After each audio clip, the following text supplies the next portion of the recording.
Nice. Well, hello everybody. Welcome back to the channel.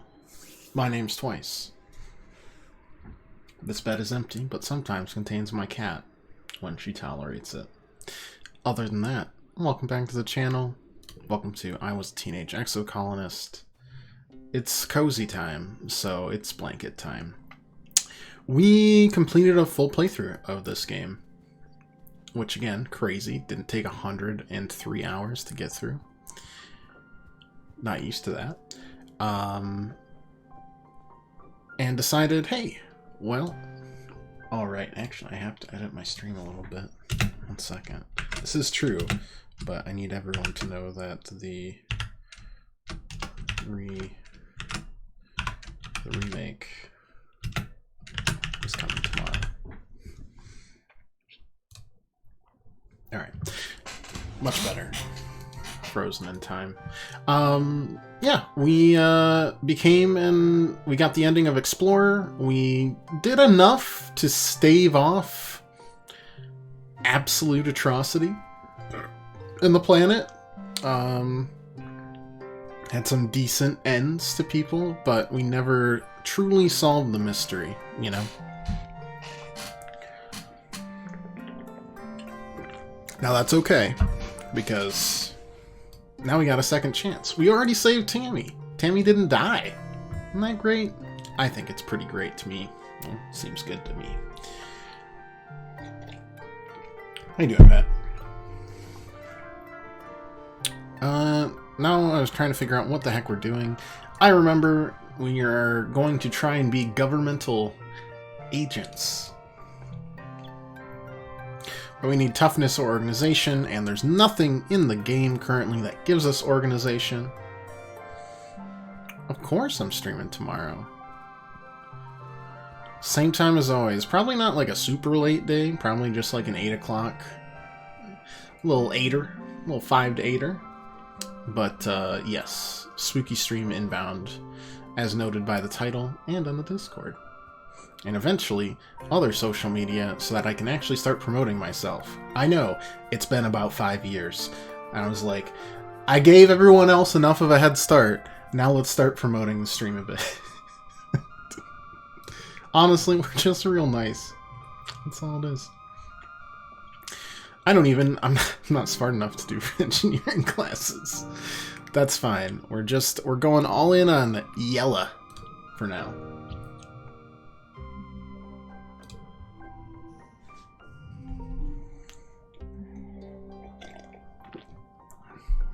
Alright, 0, but we can make that 1, 1, 1.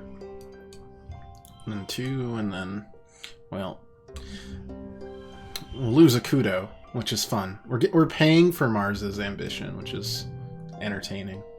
Really? 19 out of 20. What would have been better than that? I don't know. That's fine. Dust. We did the first Vertumnalia festival. We're back to being a kid.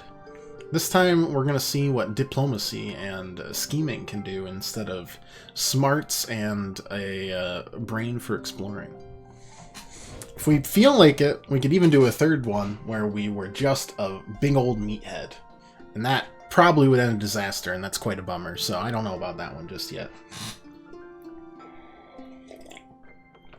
But yeah, spooky stream inbound tomorrow, and then Resident Evil. Puberty is going to wreck all of us again. Unless we tell them not to feed us the weird hormonal peas.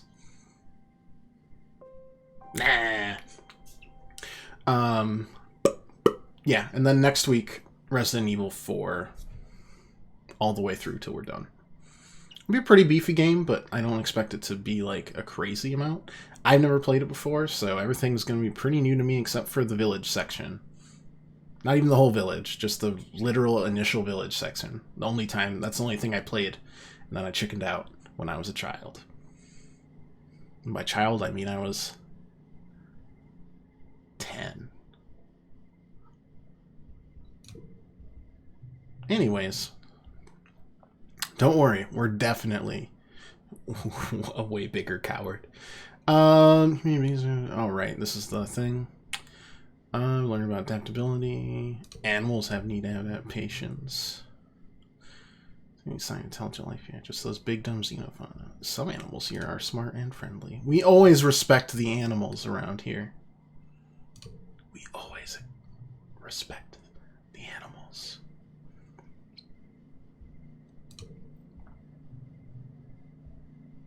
It's interesting seeing their perspectives again, as little babies, and then seeing that change over the course of the game. Toughness, right? We need to be tough. Tough. Paired with Nougat. Make the mistake of underestimating her and she wipes the pitch with you. Nougat at this point is like 5 years old. That's actually embarrassing.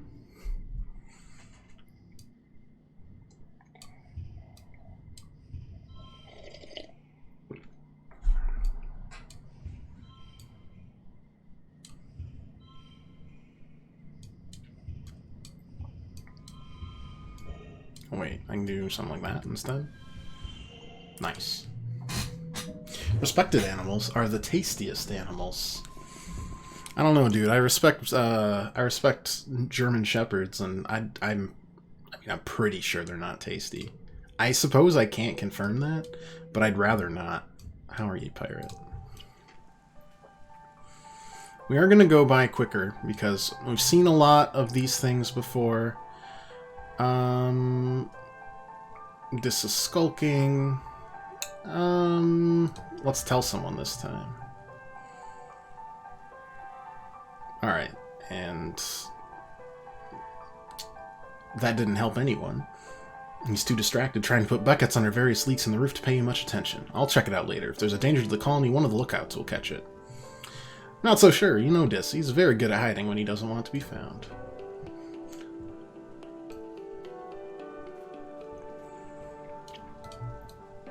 Makes sense.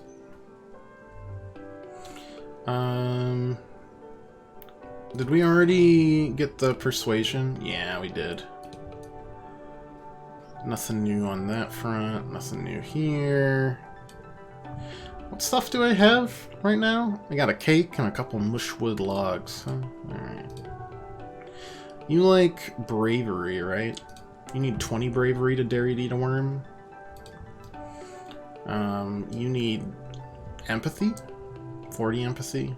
Honestly, we're closing in on it. You need reasoning. That's not happening. You need toughness. That's not happening anytime soon. Well, it tastes better, supposedly. I still am undecided.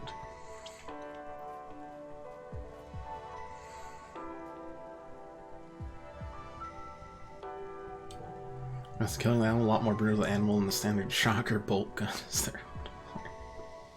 Jeez.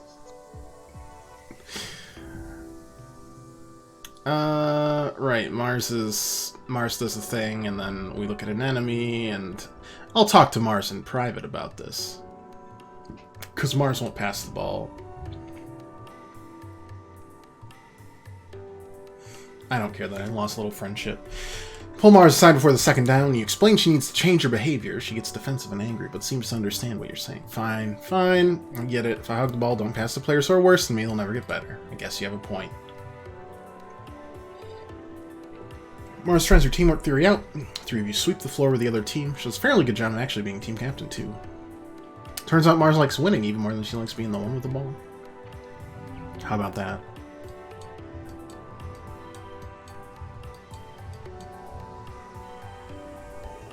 That's gotta be the max. Yeah.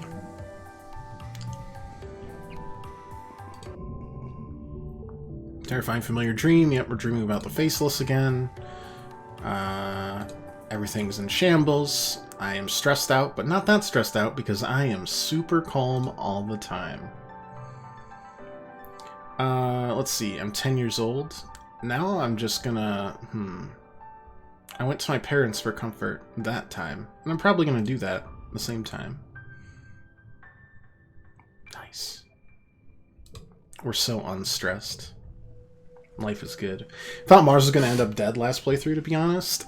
That might be this playthrough. Depending on how well we possibly throw a mutiny in the future. Tammy's sitting on a little stool in the sun, reading a fairy tale picture book on her holopon. She sighs. You okay? I'm okay. It's just that, look at all the pictures of these princes and princesses. Princes are always the taller ones, but I'm so big, even. I'm even taller than Cal. How can you be my prince if I'm bigger than him? It's true. Tammy is the tallest kid you know. Taller than the boys. Even Cal's a year older. You know she and Cal are close friends, but you never thought of him as her prince before.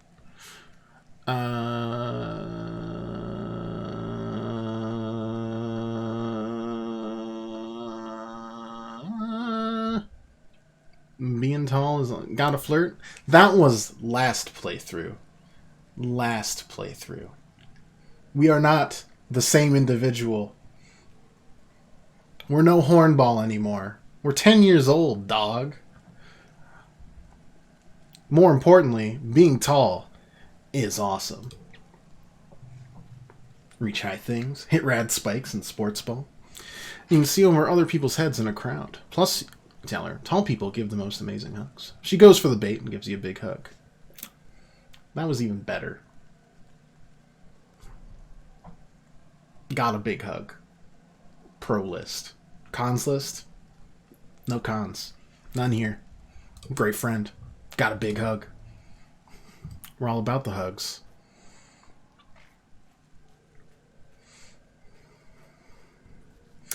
Who dies next? Is it Professor Hal? Or is it you, Tonin?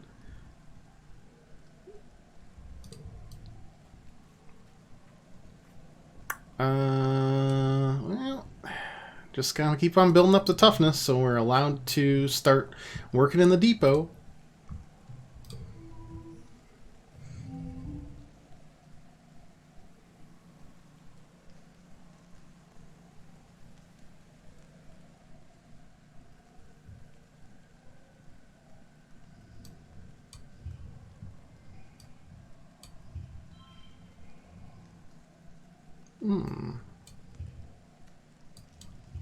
Zero, zero.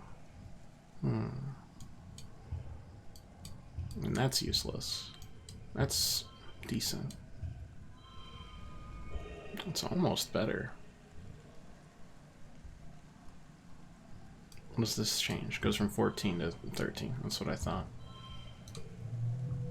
Try not having your girlfriend leave you for every other person in the con.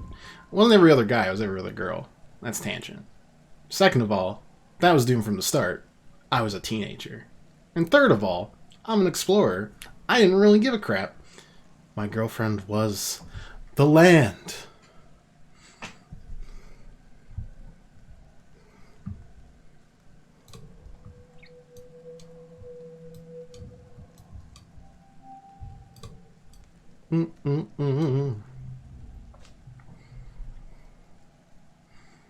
I didn't get the sad, lonely ending. I got Explorer.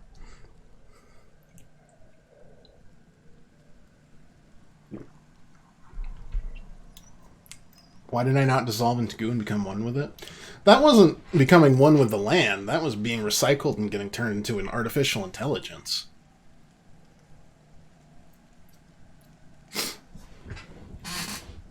Also abandoning everybody. Not really my style in that playthrough. That's basically like a adios. Sucks to suck. I'm gonna go be some goo and then become an artificial intelligence, and you guys are screwed. Bugs are big. Give it a tinge. Weird mutant powers. We've seen this before. Scales that, yep. Scratch-tastically itchy. Want to have cool scales. You're going, yeah. Lactic.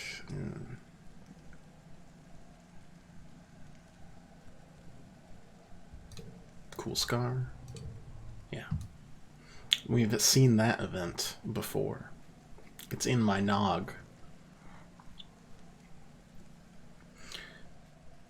It is tough getting this toughness going. But I gots to. This is the event where they clear out the court. As an AI, you could have influenced the others not to kill them all. I don't think so, considering I didn't do that before. I don't think that would have worked too well. But hey, you know what? You can buy this game, and you can play through it like that, and tell me what happens. Finji Publishing, please pay me. I am the best shill. Thank you. This time I'm standing up to those soldiers because I don't really give a rat's patoot about fighting. Wow. I rip the net out of Calm's hand and start putting it back up. I'm not gonna back down. I'm brave. You stand your ground when the security chief tries to intimidate you with his loud voice and big chest. Today was your day to use the field. Red sees the fire in your eyes. After a minute, he laughs and gives in. You're a tough one, huh, Salatasai? Okay, you're right. Today was your day to use the sports field. Calm will have to train with something else today. Huh, that wasn't so hard. We learned about diplomacy today.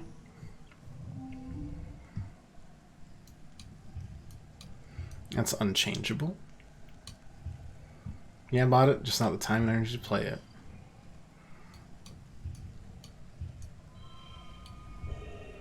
Perfect. I don't want to lose kudos, so I'm not going to play Mars's Ambition. And it's not like we're getting extra stuff from Toughness here, so it's fine. I end up buying a lot of indie games to play, so you're bad to my wallet, really. See, I only think of that as I'm exposing you to new and interesting perspectives. Matt, thanks so much for the subscription. 23 months. Alright, Mars is glow, everything's crazy glowing out there. Blah, blah, blah, blah. It's gonna be a long, boring month. Yeah, hella dull. You give Mars' stream a thumbs up and peek out the window. That's way sketch. No Peruni. You'll be staying close to your quarters, thanks. After Mars' messages and notes from Council, warning everyone to stay safe inside. Tammy's dad and others' figures called back. Gates closed for the month. Here's the thing, though.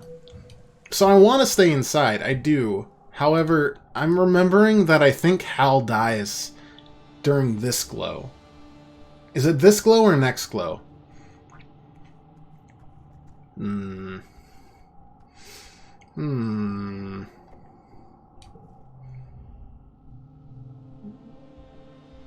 I was just heading back.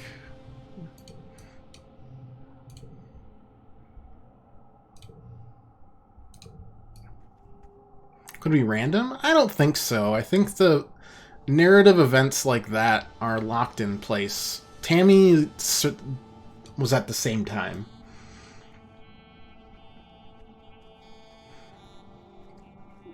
Yeah, I mean, that's one of our goals, right? Just, hey, look at these cool games. For the most part. Some of the games are gigantic and don't need any more exposure, but I still enjoy playing them because, what can I say?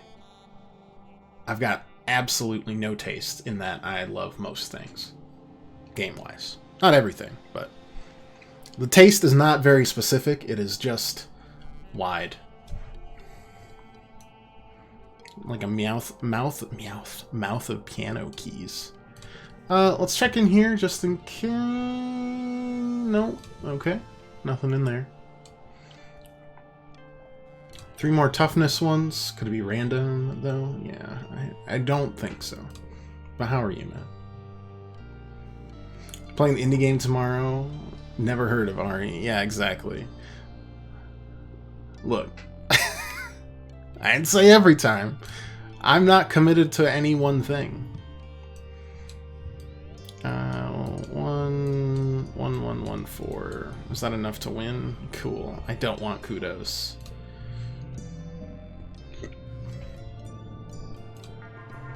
Okay, endless glow. Yep, okay, so being attacked, it has stressed me out to 99 out of 100. Just as planned.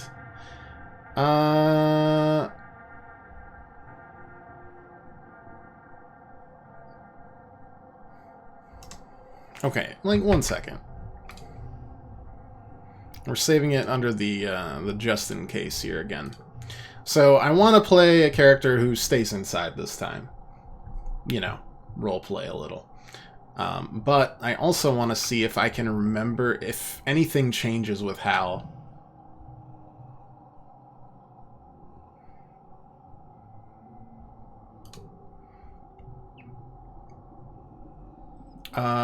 Geoponics was where my parents were working, so let's go to command this time.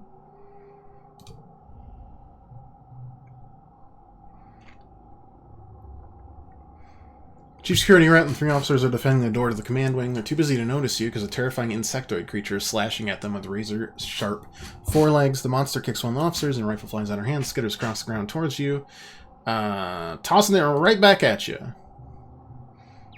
Shoot the monster on the side, scuttles away, leaving a trail of bright blue blood. It glows faintly in the perpetual night. When all clear is calling you sign not to tell your parents how close you got to the fighting. You know your mom would be furious. Nobody was killed this time. Okay, so Hal gets killed next year. Tonin gets killed sometime this year. Good to know. This means we're loading up our just in case. And we're playing the way we really wanted to play.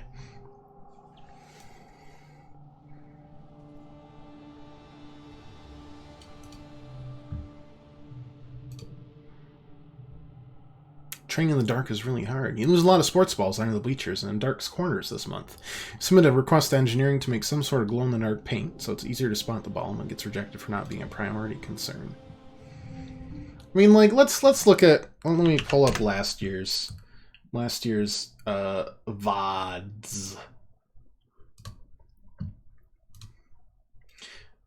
I said last year because we just played Fire Emblem for like a month and a half, and that might have that drove me insane. So, okay, last year we played Sports Story. That was probably the one game I regret. Shadows over Loathing, great time. A lot of Binding of Isaac, which is always good. Ragnarok, which, I mean, duh.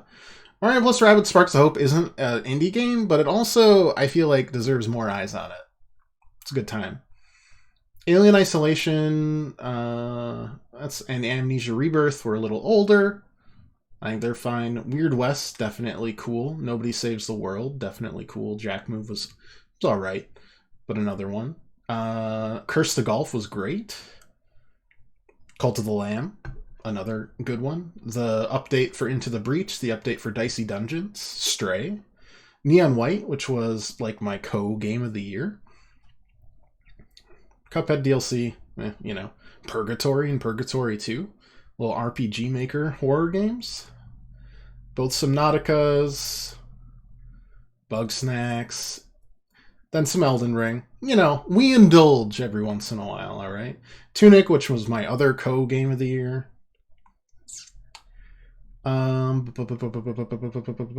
Happy's Humble Burger Farm, which is that weird low-def horror game. Griftlands, which feels like a worse version of this game. Still good, but I've enjoyed this game more. And Inscription. So, I mean, hey, it's not entirely wrong is all I'm saying. It just so happens that, you know, sometimes we play the big ones too. The big boys. And that's alright. Okay, glow going, blah blah blah. Gonna hide in the creche. You find Dis and Tammy in the creche. Tammy gestures for you to come crouch under the table next to them and take your hand fearfully. Lights are dim. Are you scared? I just don't want to fight. I will nod silently. Comfort Tammy, who cries softly while you wait for it to be over. She's worried about her dad, Tonin. The head surveyor was working at the gate when it started. You grew up here. It feels weird to be hiding here like you were just little kids again. You're more gunfire and yelling, but within half an hour they play the all clear tone. Tammy's dad, Tonin, is the first through the door as the lights come back on. He gives Tammy a huge hug, and she bursts into tears again. You're only when your parents arrive and the ashen-faced Cal. They won't talk about what happened in Geoponics. After 2 weeks of darkness, with blue sun barely skimming the horizon, moves higher in the sky and daytime returns. They don't know how the gates were opened or how the creatures got in. Some of them were thought to be docile, others are species no one had seen before. Nobody was killed this time. Okay. Tonin dies at some point here, and we want that to not happen, so Let's figure it out. Game ends when you hit 20. Toughness +8. Reasoning, organizing, empathy, persuasion, creativity. Blah, blah, blah. Tammy. Naomi, Mars. Dis. Alright. Cool, cool. Hey, Tonin, could you not go out at all this year? I will tell you I'm brave enough, which I am. So you are, Uncle Tonin exclaims, standing back to admire you with pride. You know, I'd say you might be having a growth spurt, Solanasai. Better watch out for you on the sports ball field. Listen, I can see you're a tough cookie, and I'd love to have you on my surveyor team in the future, but you have to wait a few more years first. God. But that unlocks this, and then he tells you, Vum Vam, you can actually get out of here. Cool. I do have 99 out of 100 stress, but, you know, that's fine. A little worn out. R&R in the lounge. Maybe I just need a hug. True. Tiger Butter. That's a new nickname. I don't think we've heard that one yet. Mars is watching her holoscreen intently. She shushes you before you can get a word in. They're about to kiss, Mars hisses, barely giving you a second look. Fair. Fair enough. Alright. So, I mean, we're gonna stress ourselves out at some point. I don't think, I mean, no one else has anything to say, right?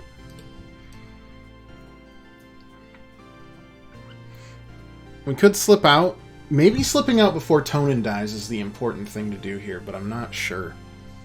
Not sure. Maybe we rest up this month, go to 0 stress, and we go out next month. We'll probably get toughness and enough things that we can start delivering in the depot, and hopefully we'll answer the question of... Alright, we can babysit. I forgot about that, too. Anyways. Answer the question of what we could do.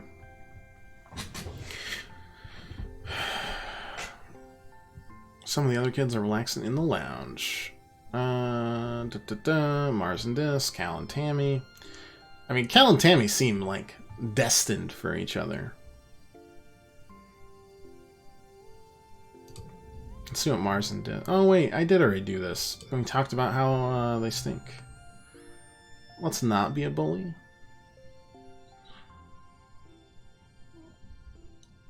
Right, we did a sniff test last time, which she didn't like. That's fine.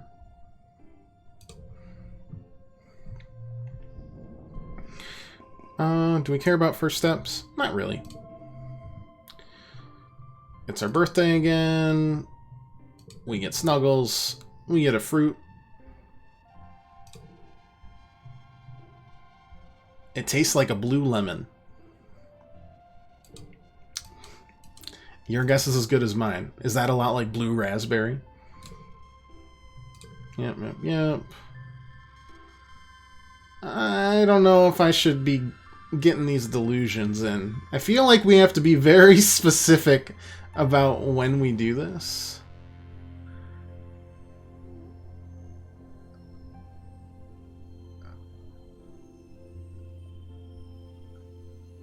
Because otherwise we're gonna get locked up. That attack was scary. Visions, visions. Everyone should defend themselves. Defense training got unlocked.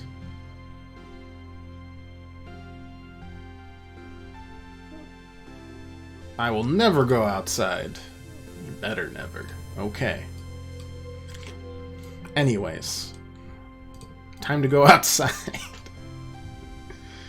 Happy birthday, Solanasai, she exclaims. Tammy beams when she sees you like there's nothing better in the world than the sight of your face. She comes in for a huge hug. She smells so nice, like vanilla and flowers, and she's really good at hugs. This is for you. Another cake. I get a cake every year from her. This is amazing. This is the best deal I've ever made. It's a soy cake made just for me. Okay, it tastes just like a regular soy cake, too. Tammy did what she could with what the colony has. Tammy watches you eat the cake with a look of delighted satisfaction. You can share it if you want, she hints, smiling sweetly, if that would make you happy. No! Yeah, okay. I was just kidding, I made my own. Pulling out a second box. Okay. Yeah, that's great.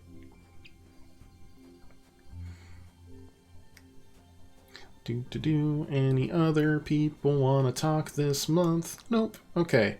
Hey, Tonin. So you should not go outside. Right, the map. Sabaquia Swamp is the place we never got to explore for whatever reason. We were the explorer too, so I don't know why that happened. Weird. Anyways, Zoop. There's this. Considering that in our order, blah, blah, blah. Yeah, we talked about it. Let's follow him. Shouting his name will definitely stress him out. Stress, kid is fast. Oh, well, we learned something by trying, I suppose.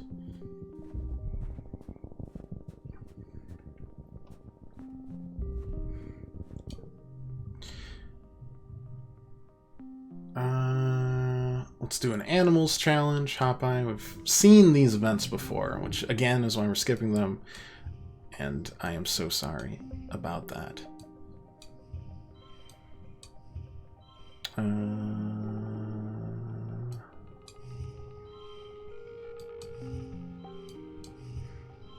It's fine.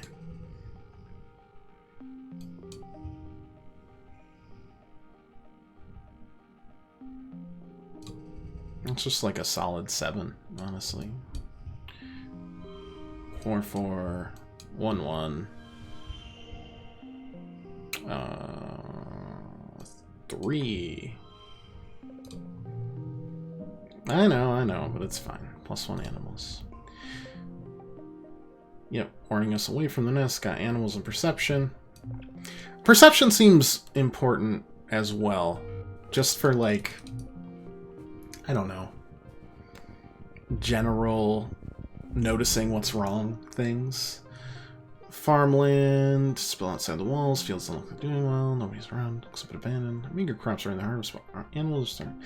We salvaged them last time and we got 1 food. I wonder if trying to plant something would be better or worse.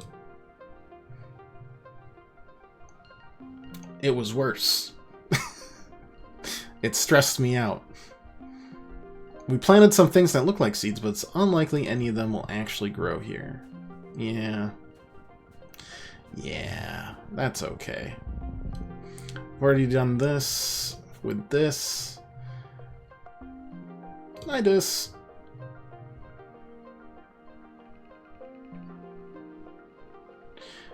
Tonin's easy. Sneak past. Utopia has like X-ray vision eyes or something. She'll catch you for sure if you get too close. She got me once and I got in big trouble.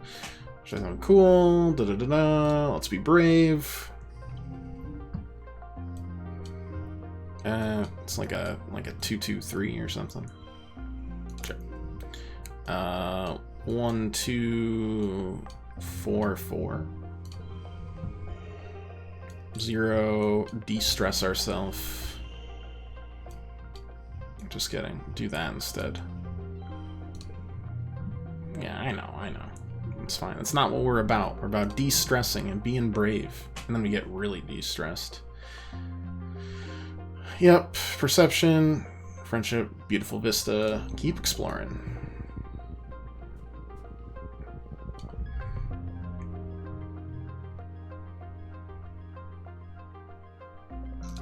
Be as quiet as possible around the angry unicorn. 2 3 4 4 4 1 1 5 2 2 0. Not playing the 5.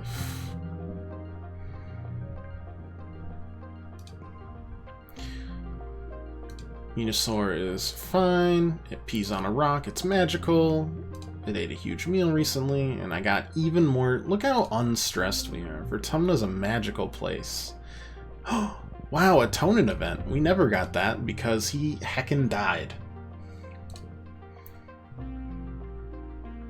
Something invisible. Microscopic gnats. I think we've seen this too. 440, it's fine. 2 2 2 2 2 0 2 2 1 4 5. Oh, actually, I wonder, that might be better, in fact. It's not. But you never know. Find a route through whatever it is.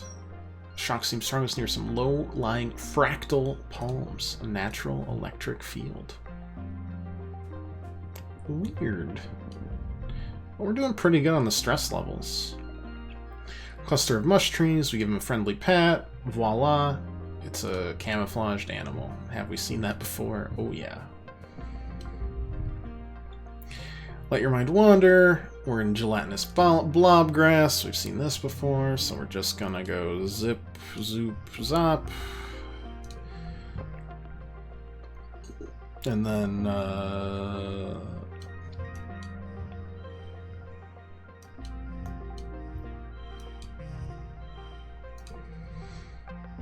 boom, bam, boom, boom, boom. That won't be a straight, so we gotta...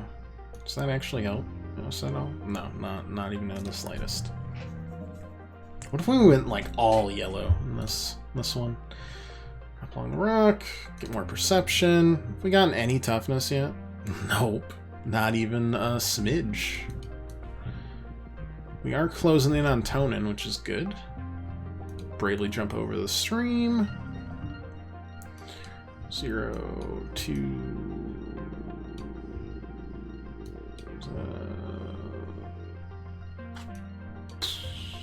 sure. 0 0 0 4 1 2 4 5.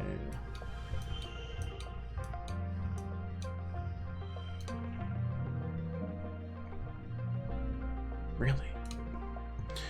Bravely fall in and get wet. We stressed ourselves out some more at 72. That's not great, but we are at tonin, which is great because I worry about that goob a lot.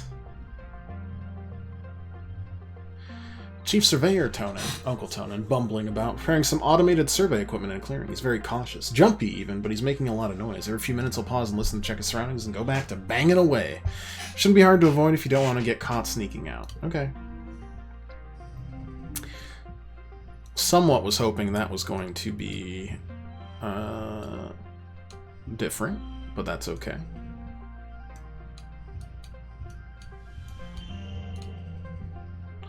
That is all right. De-stress ourselves.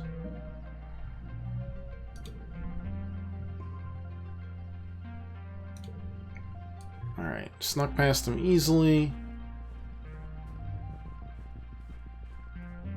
Maybe he might just live because he's happier. It's very possible, but he got fucking ravaged from what I remember. Just destroyed.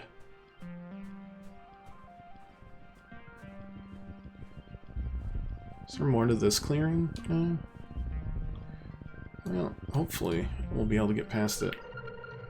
Any of the road curves right. There's a steep hill up to the left. There's a great view. The view from the top is spectacular. He has a daughter to live for now. It's true. Don't push the rock down. Not today, rock. And I got too stressed out, which is unfortunate because I'm kind of still worried about this. But we'll make do.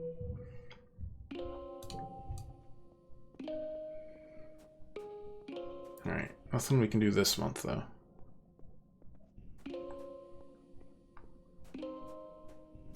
Except for talk with Tange. You know where this has been going?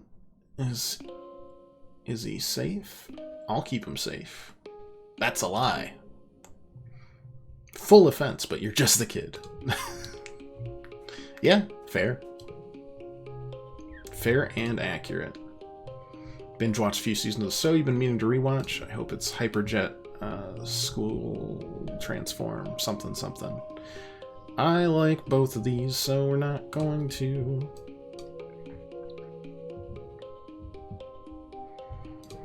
Alright, early pollen. When do we start to remember that my dad's gonna turn into a fun guy and not just a fun guy? Not this month. Do we go... I think we go out again and do all the events that we can to be completely sure.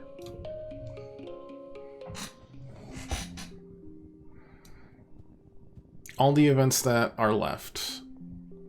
Just gotta make sure everything is accounted for. And then I'll be a happy camper.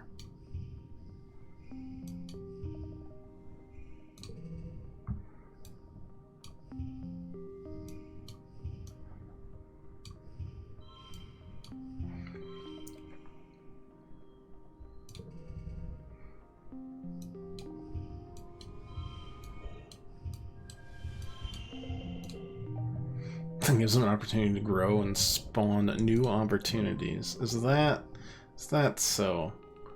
Getting lost in the fog. That's fine. It's not a bad card even.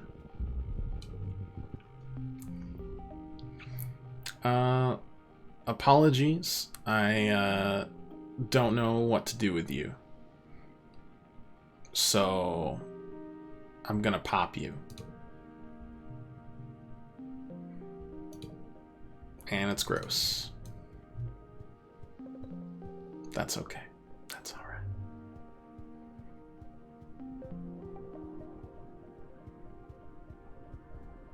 Oh, go down here. We didn't get to see the rest of this clearing. Something unnatural about everything going quiet in the forest. Yep. Da, da, da.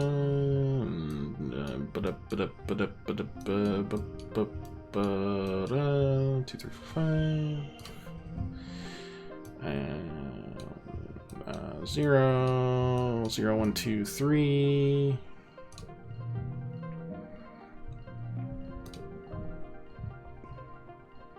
Mystery will remain unsolved. Alright, that's fine. Oh, that just spits us out here. Alright, well, look, I'd rather be a big dummy here than have a friend's dad be dead. So, we'll collect a few more of these. Oh, we have seen Sim. Let's hike over there, look for clues. Easy peasy. I don't think there's anything else we've... Well, there's this stuff. Some medicinal... Oh my god. There's no way we missed all of that. Those must respawn.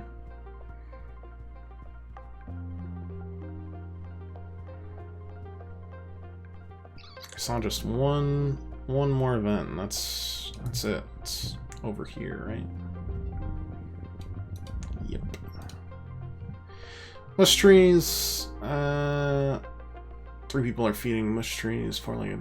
Let's watch what they're doing.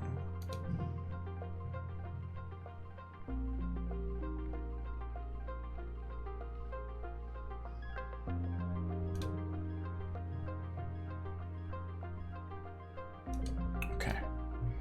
We learned about how industrious our colony is. Let's go home. Alright. I'm comfortable that we couldn't have done anything else. Uh-oh. I've hopped out of the pipe and straight into the barrel chest of Chief Surveyor Tonin. Well, he says, tries to put on his sternest look. It fails. Yeah, this is his sternest look. Been wondering where you disappeared to, Salonasai. I sent Utopia out with some survey drones left 3 hours ago. You're lucky your parents have been too busy to notice yet. I should probably tell them. You start to sweat. But maybe you already learned your lesson. No more playing outside the gates, okay? His big hand claps you on the shoulder. I'm sorry. Whoa. Fun fact, this did not get us any toughness. Not a smidge. But we got a new perk in bravery. Bravery was not the first thing I saw coming, but we take those. Tammy's crying and trying to hide it, wiping her eyes and blowing snot in her sleeve. What's the matter? Watched the scary movie last night in the lounge. You remember it. Mothra vs. Godzilla.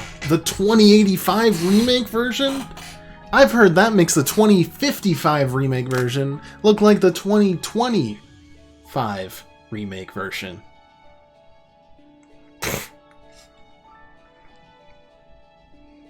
It's horrifying.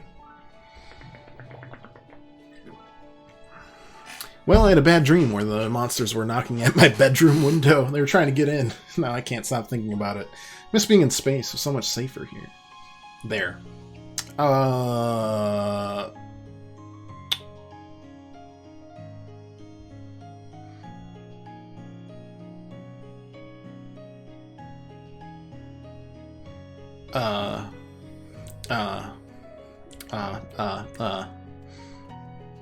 Space was more dangerous.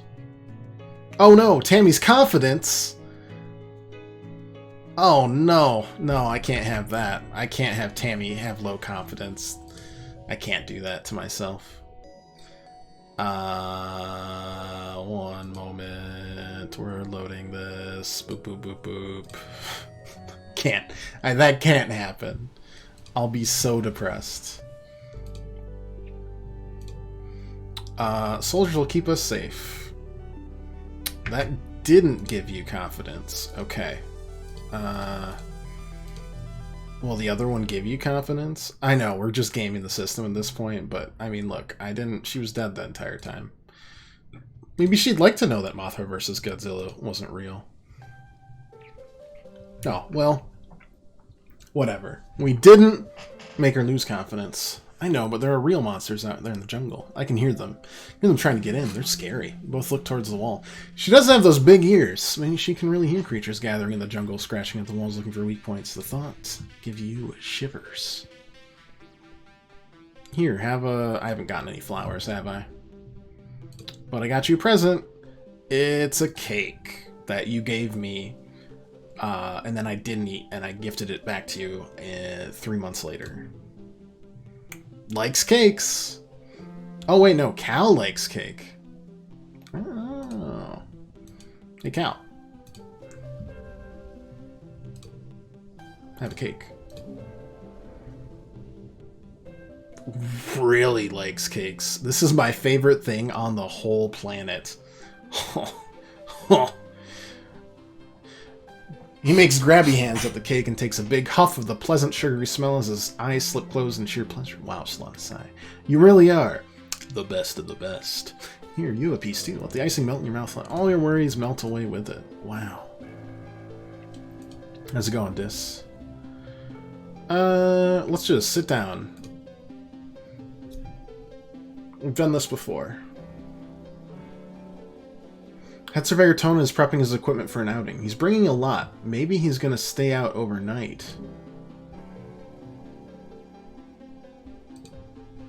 I would like for you to not do that. Please don't. Don't do that. I don't like that. That sounds bad. That sounds very bad.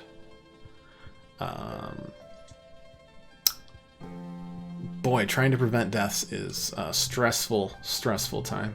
Defense training, that doesn't give me any toughness.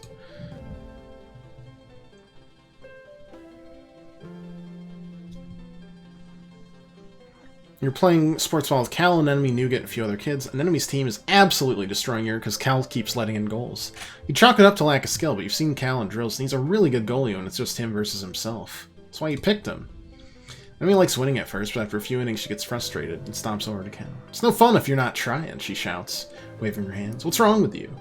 Cal just shrugs. Enemy puffs her finger. Are you going easy on me because we're friends? That's not fair. You gotta do your best. I'd rather have fun than win, Cal says, shoving his hands in his pockets.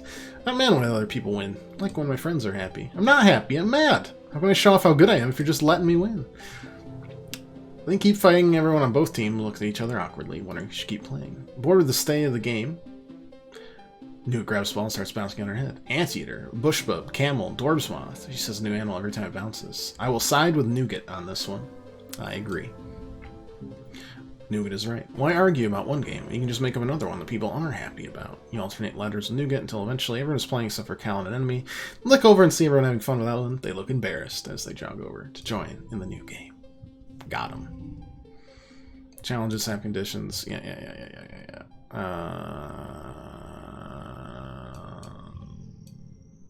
0, 1. Wait. I got this. 1, 2, 3, 4.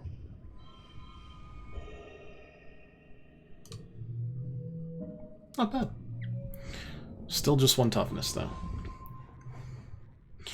Finished breakfast. Okay, so bet you don't even know what day it is. It's Valentine's Day. This is the only thing... No, I saved Tammy. I was like, is this the only thing I've been able to do with my past life knowledge? No. It's Valentine's Day. No, you dummy. Mars starts and pauses and gives you suspicious... Wait, what did you say? Well, anyway. Today is St. Valentine's Day, she announced to the room. Dis and Tammy wander over to hear more. Back on Earth, it was a day when everyone had to give their best friend a gift, especially sweets.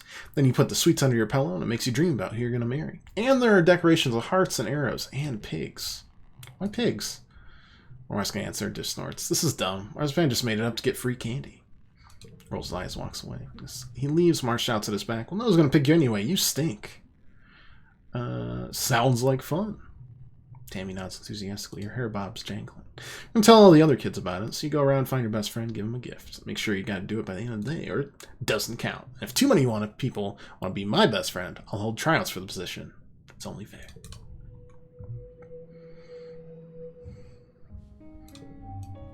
Okay. Tonin didn't die this month. And just every month I'm jumbling it up with another one. She had no Valentine's the last time. This is true, partially because she was dead, but you make a compelling argument to be best friends with Tammy. Cal already asked me, she says, poking her 2 index fingers together. But I don't see why I can't have 2 best friends. I don't really understand the rules. Here, I'm already making a friendship bracelet for Cal. Mars as well, yeah. I'll make one for you too, best friend. See, I don't think I should break those 2 up. Friends, though. Friends, A-okay. I'm good with friends. Nobody picked her. Womp womp. You, Cal, and Tammy broke the system. You're only supposed to have 1 BFF. Don't you know that? Whatever, Mars mutters, tossing her hair. I'm just too mature for kids my age. The older kids get me, even if you don't. Okay. Blindfolded game. Yes, to the blindfolded game, which we've done before. I'm gonna make him work for it, get him in trouble because it's funny. Ha ha ha. I will speak up, which gives me empathy and bravery. We've done this before. Oh, we got empathy. Pay to remove cards in the quarters spa. Alright, I'll make it up to you by giving you something that isn't technically for Valentine's Day. However, I know that you like it. I wonder if it has a different for... No, there's no difference between cakes and blue blobber brutes. Oh well. That's going to stress me out to max, but it will get my toughness up to 10. They're tossing logs, choose an average one, and then toss it.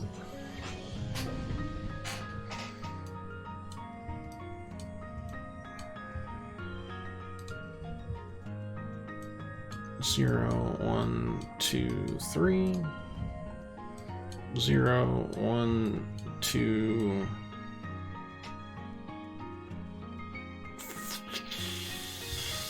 4, 5. 4, 4. Whatever. It's fine. Yep. Our poll's the best poll.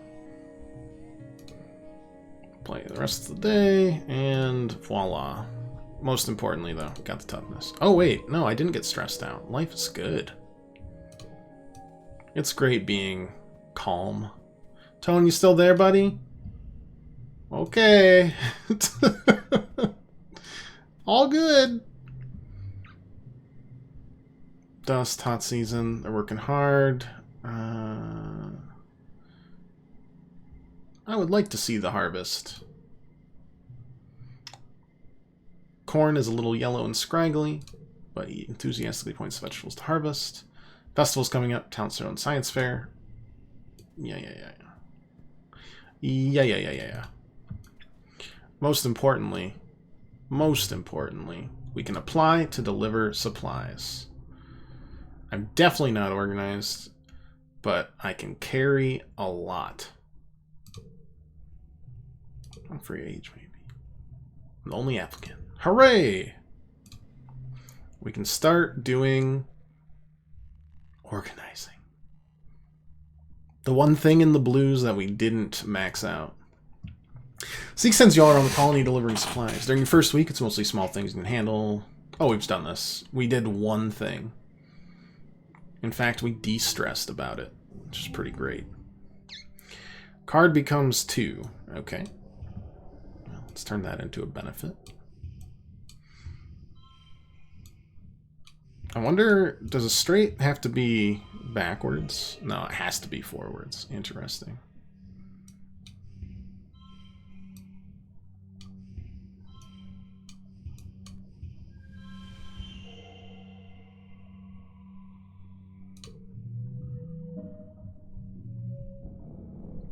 Yeah, let's go.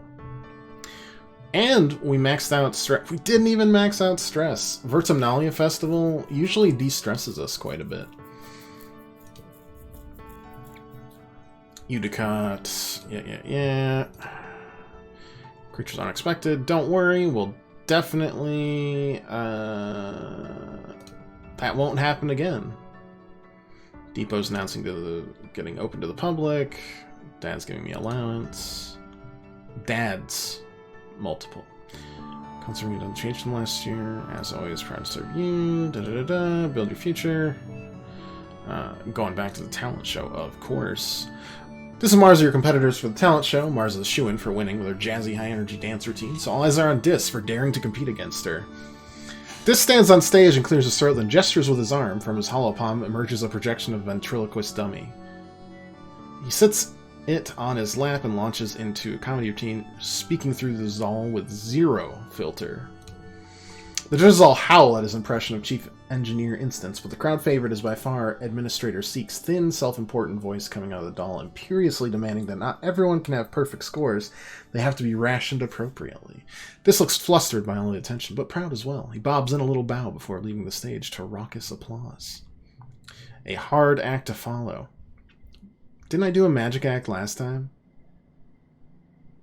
I guess that's all I got in my toolkit.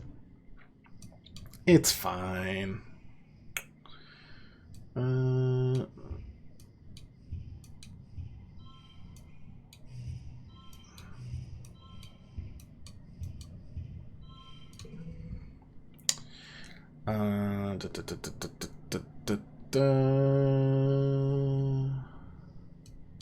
Can make that into 2, but that's still not good enough.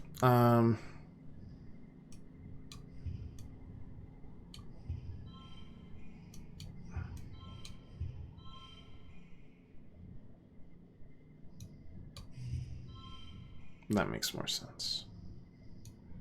And that makes even more sense. It's fine.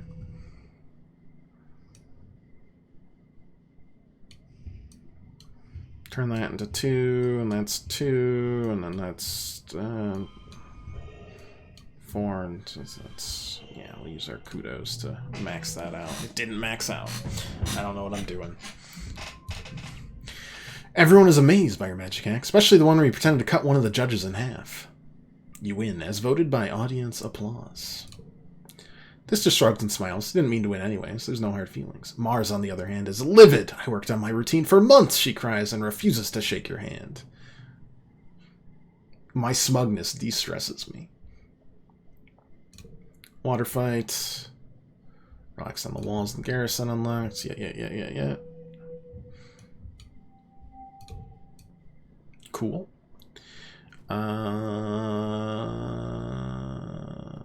Security Chief Tonin, how you doing? Good. Yeah. Do I have any eggs in this trying time for you? I do not. Okay.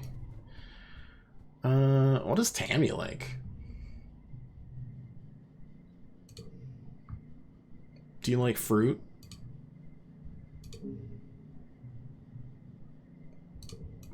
Undecided. Okay. I know Tangent likes herbs. I know what you like. Here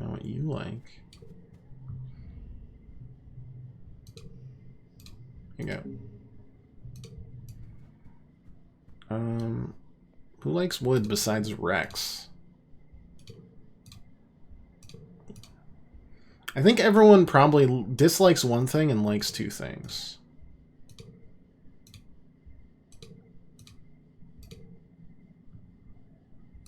Would be my guess. We still don't know what you like or dislike at all. Start with medicinal roots. Oh, you like them. Okay. Uncharacteristically excited. Also, I'm going to dare him to eat a worm, which we've done before. Because we got double dared to eat the worm. And then we ate the worm. Yuck.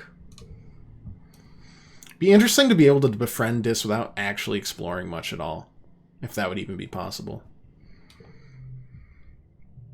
Oh, right. 1 second. I gotta, like... I mean, I'm worried about Hal personally, but I don't know if even... If we don't have a personal relationship with Hal, if that's gonna change anything. So... Back to delivering supplies in the depot. It's been a while, but it's time to attend a meeting of the Secret Fun Times Club. Mars started the SFC years ago when you were little kids. Tangent and Tammy agreed to join at the time, but then you all got busy with other things and forgot about it. What with the wormhole and the crash and learning how to survive on a new planet and all. You meet in an unused conference room of command, which Mars says is perfect for a secret club. Club President Mars brings the meeting to order. Tange, Vice President of Writing Down Secrets, records the meeting notes on her holopalm, while Tammy, Vice President of Tea and Snacks, passes out potato juice in little cups. As Vice President of Fun Ideas, it was your job to come up with something for the club to do today. She was making friendship bracelets and brought all the supplies you needed. Today, we're going to make friendship bracelets, Mars announces. And I have an even better idea. We're going to sell them to people for kudos. Tammy puts her hand up shyly as if she's in class. I don't think we're supposed to trade our kudos for things except at the depot, Tammy says nervously. We're only supposed to give them to people to say thank you. Capitalist. Anarchist.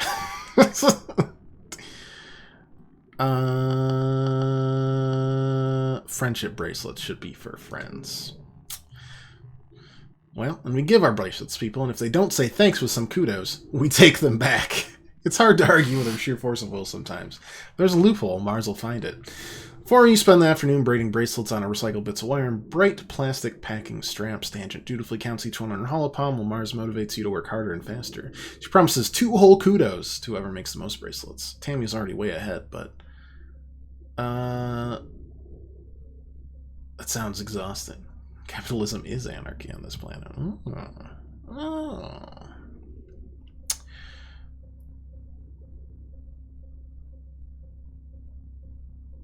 I mean, I kind of need the 2 whole kudos. Give me the 50. Nah, I don't really care. Tammy's deft fingers have practiced this so many times she doesn't even need to look at her work. She's a bracelet weaving expert. Color choices are a bit random, though, resulting in questionable combinations like olive green with hot pink. Mars takes all the bracelets the other day. After I sell these, I'll put the kudos in the club treasury. Meeting adjourned. We ask Tangent and Tammy if they think Mars is actually going to sell them.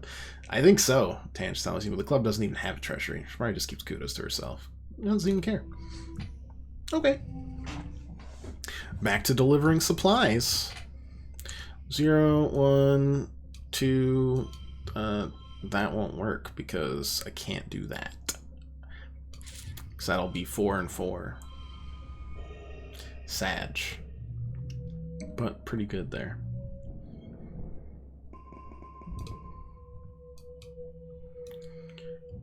Hey, so Tonan's still alive?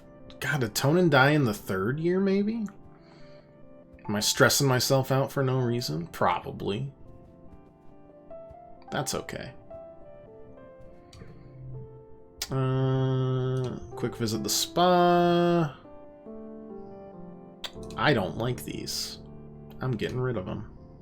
Get out of here!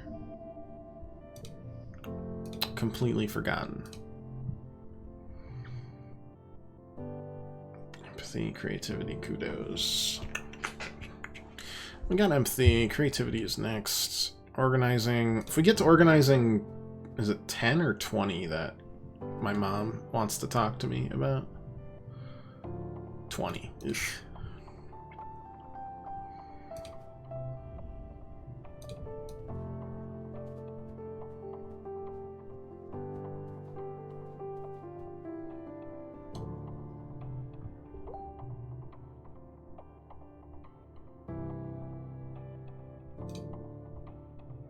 Show up to the delivery depot bright and early, as most of the colony is still yawning and pawing around for their morning cup of blep tea. Seek is there with a large stack of thin white rectangles. Is that paper? Neat. So nostalgic. Yes, C comes. Governor Uticon is quite sentimental when it comes to these things. She even signed each notice by hand. I myself traded in my holopalm stylus for a pen. You're to deliver a stack of these reports to every council member in the colony. Seek asks you not to read them, but it's just boring adult stuff you wouldn't... But says it's just boring adult stuff you wouldn't understand anyway. You clutch the papers to your chest and nod. First stop is engineering. Paper? Dr. Instance is exasperated. The governor's sending messages by paper now. Is this a joke? Tell me this is a joke. You shuffle your feet nervously. Seek seems serious to you. She skims the first page, muttering to herself, and there's sensitive information in here. All the superfluous, technophobic, sentimental foolishness. Back away quietly. Next stop, cafeteria. Antecedent takes the notices carefully in both hands. Paper. What a strange idea. Oh look, Governor Uticon even signed it. What marvelous handwriting they have. Wonder what I'm supposed to do with this once I finish reading it. Throw it in a disassembler? She thinks out loud. It seems far too precious for that. Well, I need to get a filing cabinet in here, I wonder. Suppose I can recycle it for craft time. Next is the expeditions office. Tona meets you outside. He's struggling under the shifting weight of an enormous crate. It appears that whatever's inside wants out. Sorry, Slonisai. Could you put them down on the bench? I'll take it inside in a minute. Their surveyor overhears and laughs. Governor's sending paper memos now. Is she really that old? What's next? Toilet paper?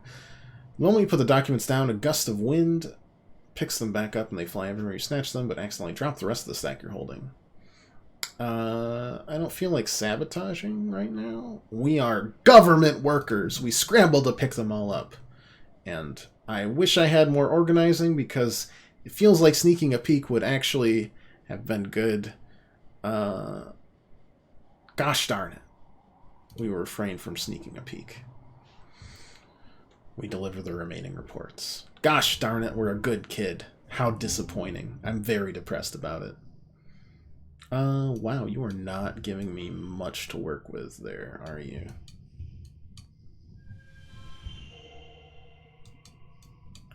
Nope, not at all. That's okay.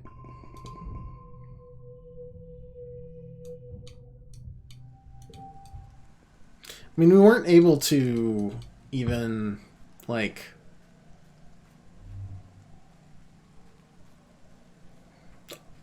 fix geoponics before it hit, so...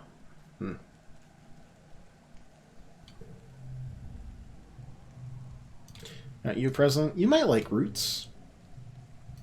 Did I re-click on roots? Probably. My brain is pretty mushy at the best of times. Your mom's an incredible lady. True love is hurtling yourself into space with someone, hoping the best for your children. You dead. Gross!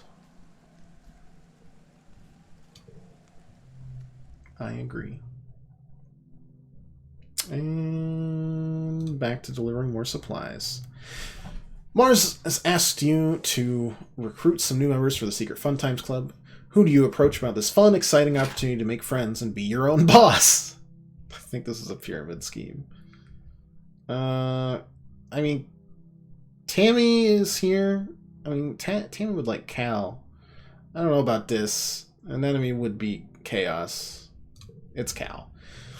Cal listens patiently while you explain the rules of the club. I don't know if I want to say, like, humans are the best, he continues. What if we changed it so it's more, like, ambiguous? Like, humans are really cool? I mean, humans are great, but animals are good, too. It'll take some politicking, but you think you can convince Mars. Oh, one more thing. What about Anemone? Anemone. She's really cool, too. If I'm in the club, she should defo be in the club, too. Looks like you got a 2 for... This is just the majority. This is everyone but Dis now. And then me and Cal are both at the next meeting and very excited to be part of the group. Mars looks excited to have more people to boss around. Then make me vice president of kicking stuff, Mars announces. You know, for if we need extra security or like if we need to open a door and can't use our hands. Cal will be vice president of transportation, Mars continues. Cal pulls out his hoverboard and grins. That'll be useful if we need to get somewhere fast, or if only one of us does anyway. You can deliver secret messages, too. Mars makes them raise her hand. Do you promise to always be cool kids and do fun stuff together and never tell any adults about the Secret Fun Times Club? Cal and Emmy agree readily. Nice.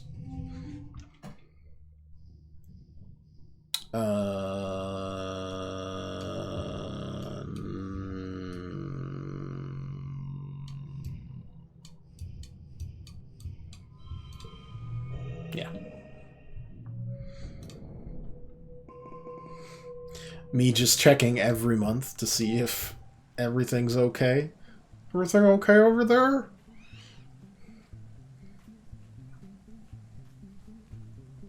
All good? Does this interest you? It does. I know it does.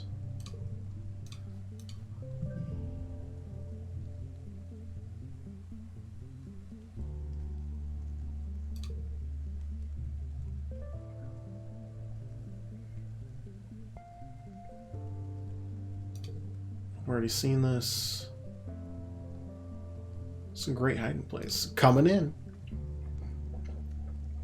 Pull back the tarp and slide. I don't think we got that last time because we didn't have the persuasion. I think that's persuasion. It doesn't matter anymore because I've clicked off of it. I pull back the tarp, slide into the cabin of the vehicle. Discontinues crying, but softer now, as if he's trying to stop but can't quite manage it. His lower lip trembles. You're lucky you have family who cares about you, he sniffles. My mom is gone, and my sister thinks I'm stupid.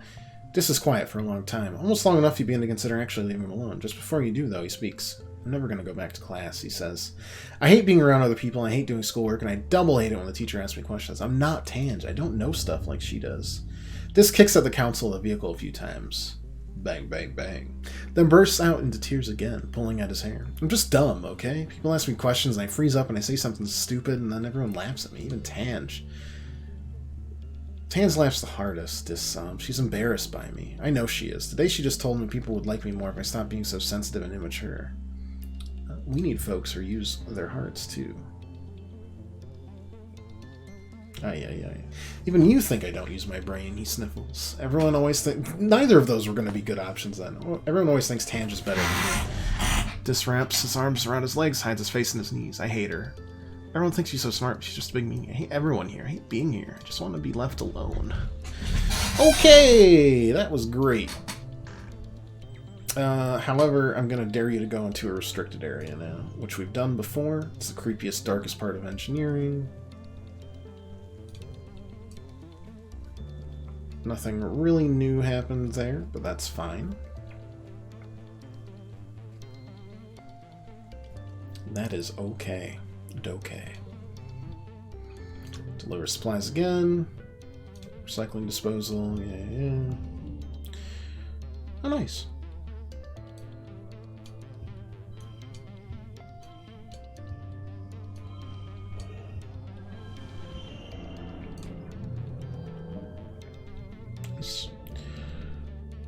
That is giving us perception even without exploring. That's cool. Mid-wet, late wet. Anything else? Can't give you a present yet because we don't have enough empathy. We already know that you like Xeno eggs. Do you also like wood? No. No, you like, do you like wood? No. But, we learned Dis's birthday.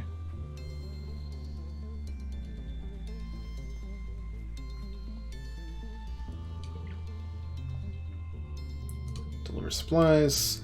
It's another meeting of the Secret Fun Times Club. You're trying to figure out what to do today. It's your job as Vice President of Fun Ideas, but you're having trouble coming up with something. Think, Solanasai, think. What's that smell? Tange asks as she joins you.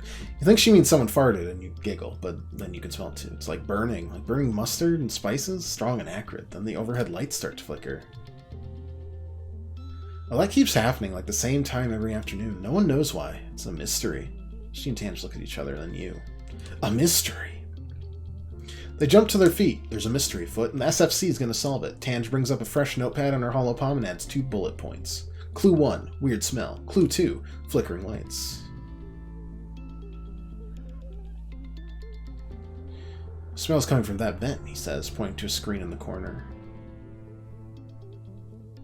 Alright, well, let's get a schematic to see where the vent goes.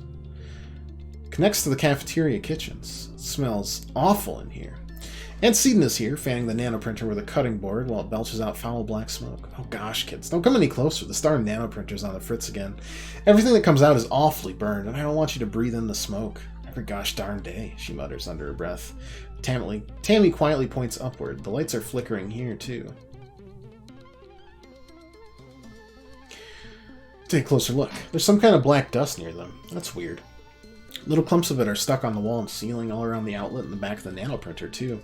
Climb up on the counter, much to Aunt Seaton's annoyance. When you put your hand near the black dust, your hollow palm makes your hand tingle like it's vibrating slightly. Tangent climbs with you and tries it too. Electromagnetism, she confirms. The ferromagnetic materials in our hollow palms are reacting to the presence of magnets, or an electric current. I think it's in this dust. Clue 3, electromagnetic dust. Out, out! Go play somewhere else, my darlings. We've got supper to prepare. You follow the clumps of black dust through the lounge, down a long hallway to the children's creche. It's quiet here, and you instinctively all walk softly and stop talking. You slow as you approach the playroom. Shh, Tammy says as you reach the door and you stop suddenly. An enemy car, Cal and Mars bump into you from behind. Sorry, I hear something. It's like something eating. Something really, really small. Tange notes this, but to you at least, the room is silent. It's dimly lit, except for the hollow projected teddy bear in the corner that keeps flickering on and off. The one that nearly killed Tammy. You thought Professor Hal fixed that. Bravery 10 or greater. I will bravely enter the room first. Just kidding. I want more persuasion, so I'm going to convince Mars to go. No, we should go first. As you step in, all the lights in the room suddenly turn on. 2 musical toys start playing at once, and Toy Robot begins spinning in circles. Worrying. Mars shrieks. Tangent rushes forward, grabs a glass from the art table, and slams it down on the counter. I caught it, she yells. You gather around to see. Under the glass are what look like 4 round metal things, like ball bearings. As you watch, one of them starts to roll. It advances to the edge of the glass, then rolls in a ring around the inside. It stops. Then a pair of long silver antennae emerge from the top of the ball. They click together, producing a bright spark of electricity. You all jump back. The other 3 balls, there are only 3 balls here, guys, gradually wake and begin snapping their own antennae. I think we've solved our mystery.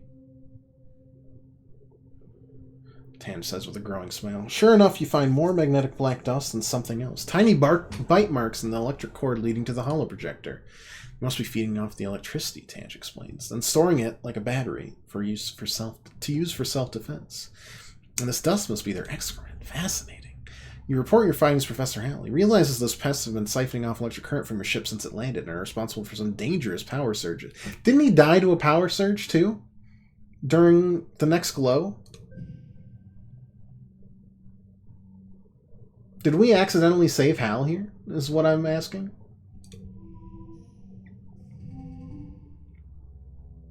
Unsure. Interesting, though. Very interesting.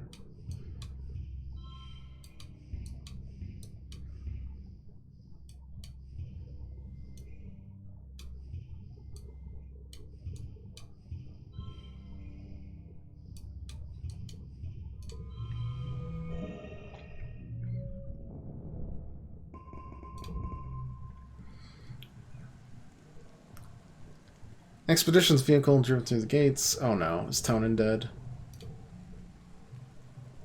Tonin's body. How the heck am I supposed to survive that?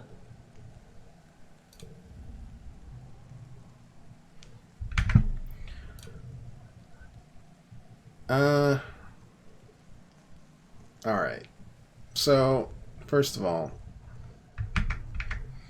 we're going to save this just in case again. And then we're going to load up... We did explore, though. We explored this year, didn't we?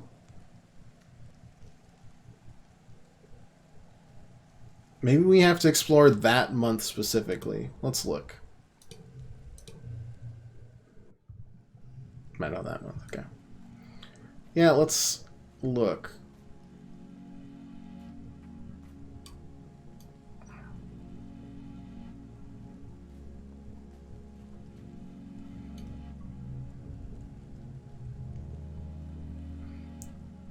Zero events from new boss events spawned. Oh my god.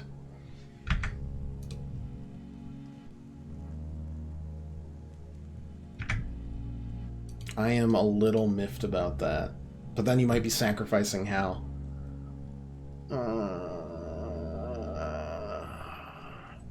We got our just in case.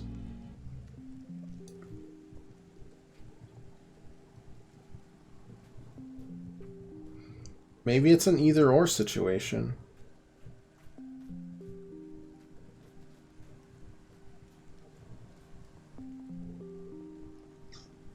Though we still have Glow to potentially do that if doing the delivery helps us at all.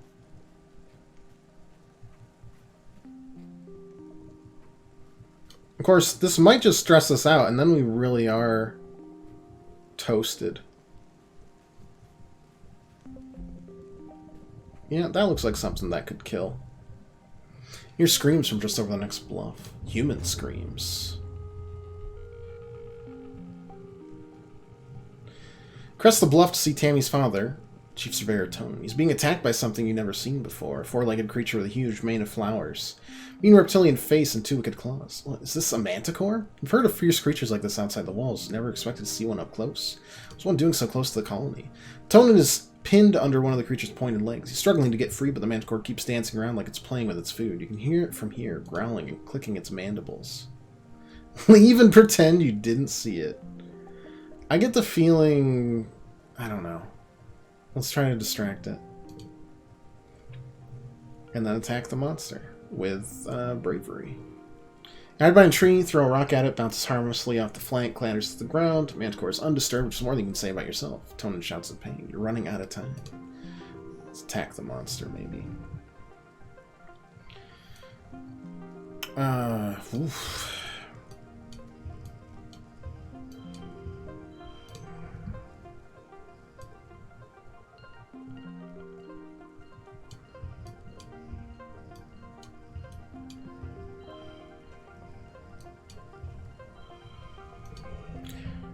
We definitely have that.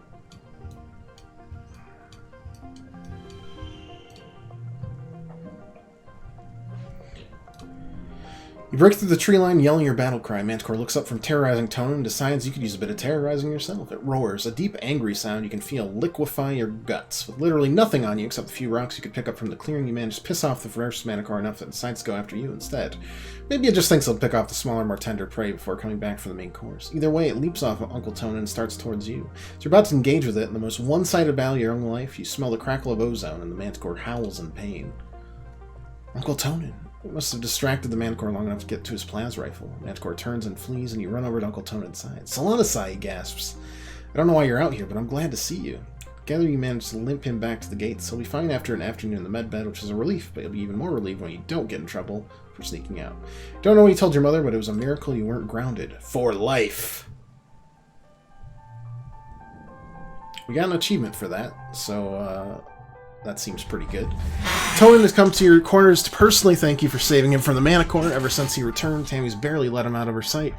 She stammers out her thanks as well. If it weren't for you, she'd be an orphan.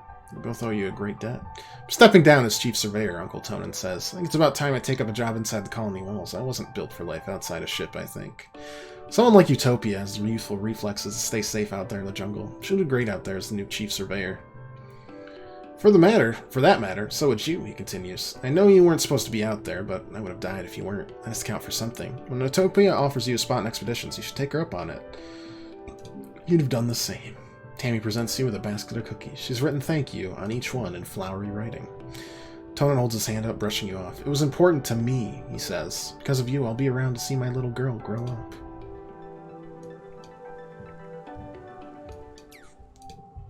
Quite honestly, I think that is better than Hal. However, if we can do both of these things, I would be so happy. Oh yeah. Nice. We can do both. Though I'm not sure if this is actually going to save him or not. But either way, we'll do the schematic. We did that. Yep. Good stuff. Yep. Dust. Yep. Okay. Convince Mars to go first this time, because I get Persuasion, which I like more. Catch the thing. Just saying. Seems pretty good.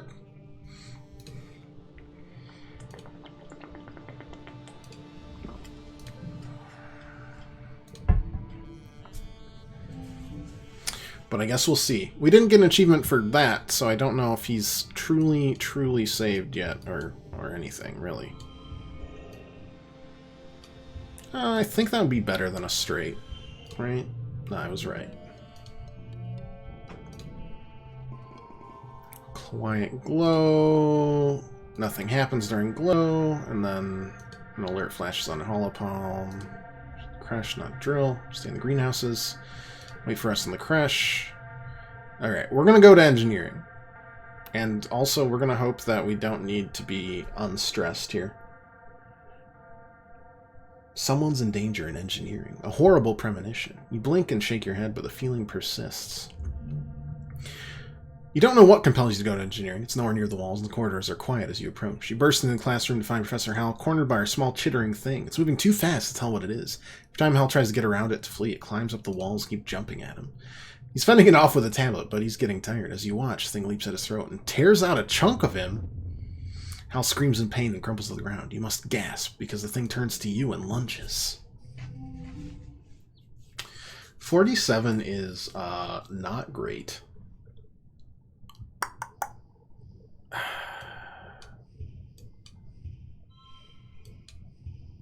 Let's do that.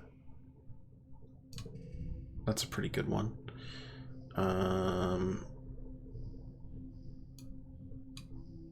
We can play that there. Set neighbors to that value. Do like a 3-3, 3.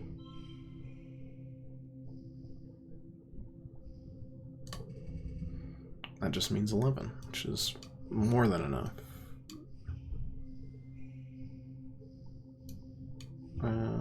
1, 2, 3, 4, 4, something like that. It's impossible to hit the thing. It's so fast, like a smear at the edge of your vision. What you do manage to do, though, is lure it outside the classroom, get Congruence to slam the doors shut. You hear it beating against the doors. You run to Hal's side. Congruence guides you throughout. Hold pressure to Hal's throat. Stops bleeding, but stars. There's blood everywhere. Eventually, the doors open, and Chief Engineer Instance runs in to direct some of the security team to load Hal into a stretcher and take him to medbay. There's no sign of the creature. She surveys the carnage. Good work, Solanasai, she says grimly. You might just have saved Hal's life. Her shoulders droop. They must have crawled over the walls. Buggers. You return to your quarters. Your parents are horrified to see you covered in blood. Relieved when you say it's not yours, then horrified all over again when you tell them about Professor Hal. Your dad checks his holopalm and tells you they got him to a medbed quickly enough that his injury should heal in a few weeks. You saved Professor Hal's life. No compromises here. Can't wait for things to get worse than they were before because of these decisions that we've made. Very exciting.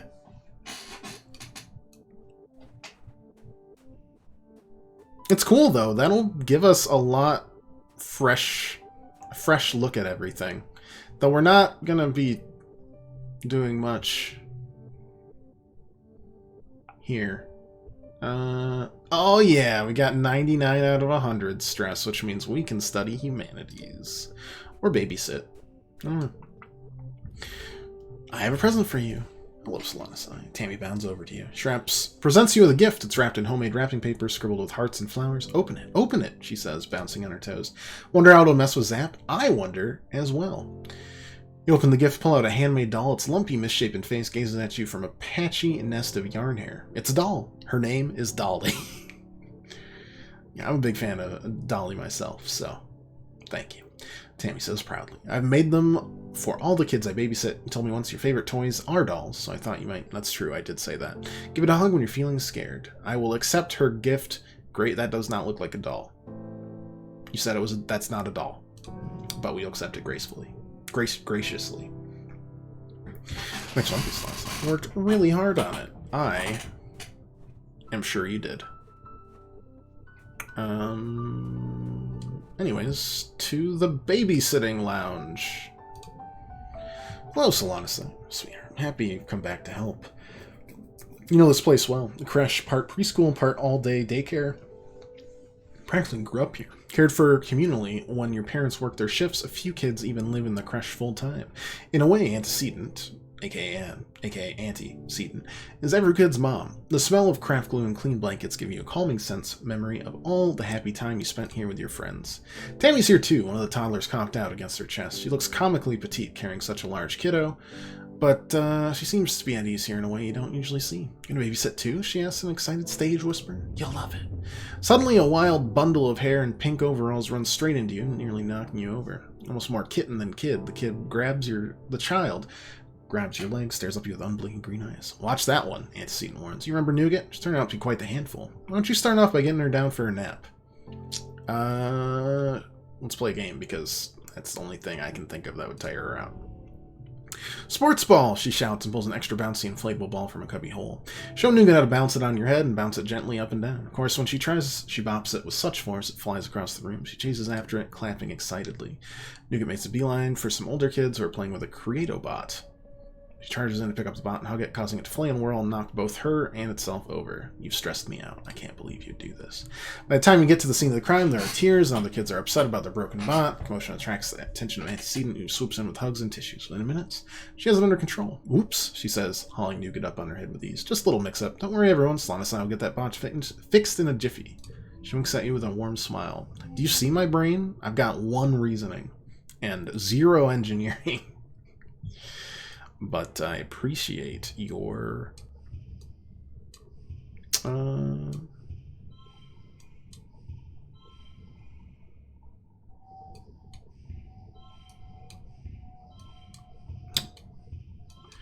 thoughts on the matter.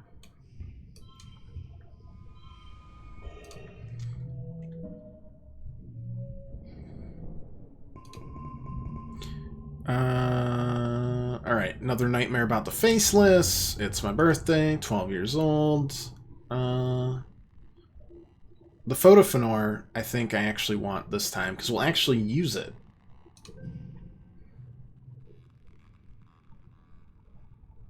And Tammy got it for me, which makes a lot of sense. Makes more sense than an enemy giving it, honestly. Blah, blah, blah. Loving Eye. Been around the quarters. How are you going to contribute? Not like that. Nope. Parent with like 10 kids. Just popping them out. Creativity. Governor of Vertumna. There we go. Governor Solana, your dad says. That has a nice ring to it. Can your first decree be Taco 2 days? Udicott has to retire someday, your mom adds. She's right. Not sure how old Udicott is, only that she was already ancient when your parents left Earth. I think she looks to be about 100 years old. You'd be super old to be governor? Is that a rule? Well, I'm sure your friends will want to wish you a happy birthday. Your mom starts to get up. She stops and snaps her fingers. Oh, you might not have considered a career as a depot clerk, but Al and Bernie mentioned their daughter Mars is working there and she needs some help. Yep. We're going to do that. Sure beats shovel and dirt, your dad laughs. If you don't take that job, you tell Mars I'll be right there.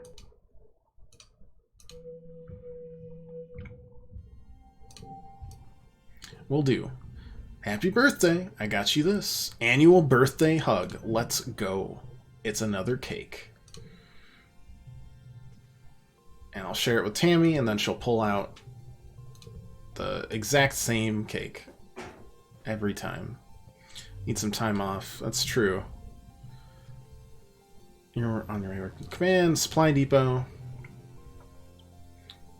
Going straight to Seek. Could I work there with you? Well, I suppose it is a lot of work to do alone, and I do like you. We should stick together. Whatever Mars does to pull Administrator Seek's strings works, because an hour later you get a message from them on your holopalm. They're dubious you'll be able to rise to the responsibilities of the role, but that's nothing new. Seek is dubious about everyone and everything. But they agree Mars would be more efficient if she had someone else to keep an eye on her. Alright, well, we unlocked that. That's cool. Very neat.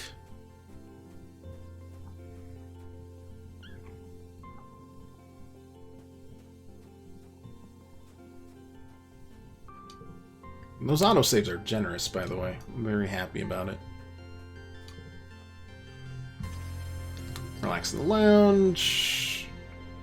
Tammy called up with her dad, watching Holovid together. Cal chatting with his mother, one of her partners. Mars showing off her two dads. I feel a little lonely. I feel like I'm not going to be able to save my mom from the famine. That feels like a thing where we needed to be able to fix geoponics, shield geoponics on the initial thing, and we need the code, and I don't have the code. I don't know if the code would have been buried deep in the engineering tile, or if Hal knows it, and we might get it from him.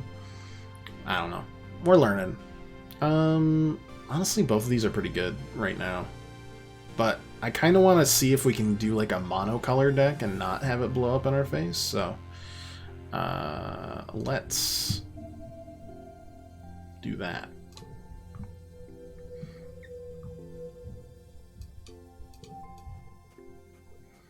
Alright, we've de-stressed.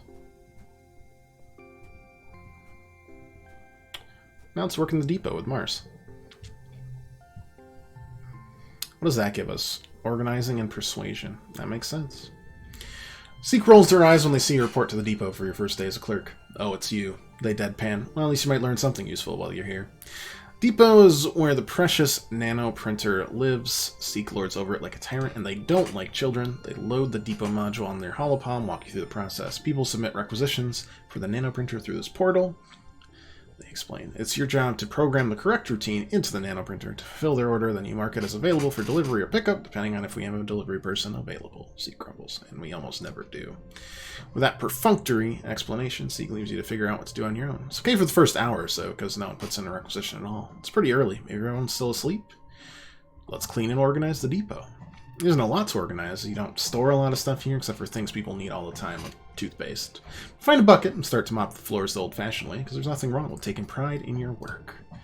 You're jerked back to reality. Oh no. By a haptic pulse through your holopalm. Your first order. You excitedly open your holopalm and read it. Elbow grease, 1 gallon. Delivery, ASAP. No! I'm too dumb! This game, I wish I could actually click on it and it'd still be wrong. I like that failure is an option, you know? I mean, failure is an option in this game. You can fail a bunch of things, and it's just, it changes the story around it. But.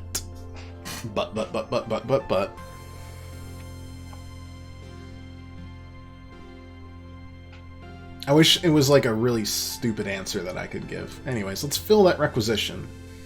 I'm not finding anything under it. I'm about to punch in the parameters for something similar to what the requisition is saying when you hear someone laughing behind you. Oh my god. Mars exclaimed. Are you serious? Are you even kidding me right now? It's a lot of silence. That's not even a thing. Are you sure? It seemed so real. Mars snaps her gum in your ear. She reaches over and dismisses the requisition. Here, saved from being a nullhead today. Now you owe me one, she says. I take payments and acts of service. She hops up to the depot counter and primly crosses her legs. I'm totally relieved to have you as my assistant here, Selena said. Finally, someone to haul boxes and fetch things so I can focus on the important work. Your assistant? I should be in charge. I don't care which one of you is in charge, Seek interrupts, as long as you get the work done. Seek pauses. Wait, did you wash the floors, they say? Well, that does deserve a reward. Here you go. They swipe their holopalm and you feel yours pulse. A couple kudos are deposited to your account. Mars can hardly wait until Seek is gone to giggle. Either way, I'm glad you're here. This job is usually so boring. Honestly, I think Mars's facade is a lot easier to crack than Tangents. Because Tangents isn't a facade. It's Oof. It just is.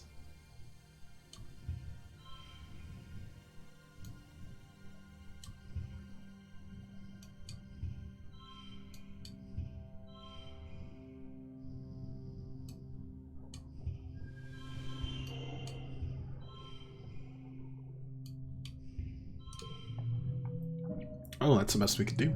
Cool. Very neato.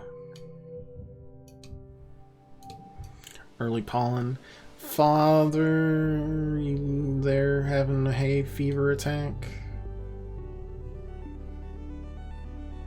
You spot your dad looking longingly towards the forest. You ever think about what's out there and useless? It could be anything. You don't even know. I'm stuck here pushing dirt around. I don't like this. I don't like it much at all. No, I don't.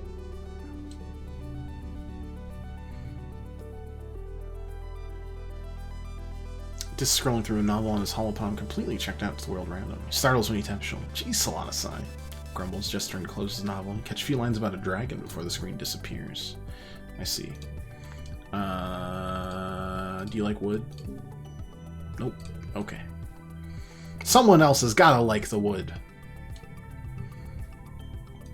I mean, I know you heckin' love cakes. Just go hog wild. I'm the middleman here between Tammy and Cal. Tammy gives me the cake. I give Cal the cake. Dads are so uncool, Mars complains. Mars, do your homework. Mars, you have to help out more. Mars, you're gonna cut off your allowance. As if, right? That money's mine. I earn it.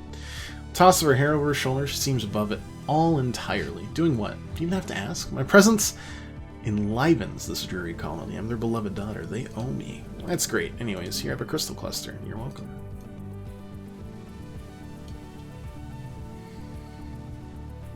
Back in the depot, shall we go? We're almost ready to hit persuasion. And perception, too. Anyways. Secret Fun Times Club meeting. Mars brings the meeting to order. Tange reads the minutes of the previous club meeting. Tammy serves flowery tea and soy sweets.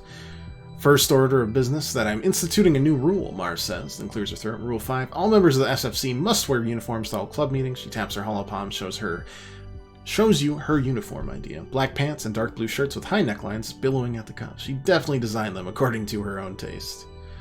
Okay, but let's design better ones. So in the next hour, designing a club uniform and everyone takes part. It becomes ridiculously elaborate. Tammy wants to add tassels to everything. Cal insists it should include huge cowboy hats. No, he's got a great idea. I'm all aboard the huge cowboy hats. Mars gets into a heated fight with an enemy over the type of shoes to allow until Tange calculates how many kudos it will cost to print one of these uniforms on a nano-printer, and you all realize you couldn't afford them anyway. You come to a compromise. Instead of uniforms, you all wear a lapel pin with the club's logo. Spend the rest of the meeting designing SFC pins and printing them on a nano-printer. If anyone doesn't have the kudos, Mars pays for them without complaint. Nice. Nice. God, I gotta get rid of that. 2, 3, 4.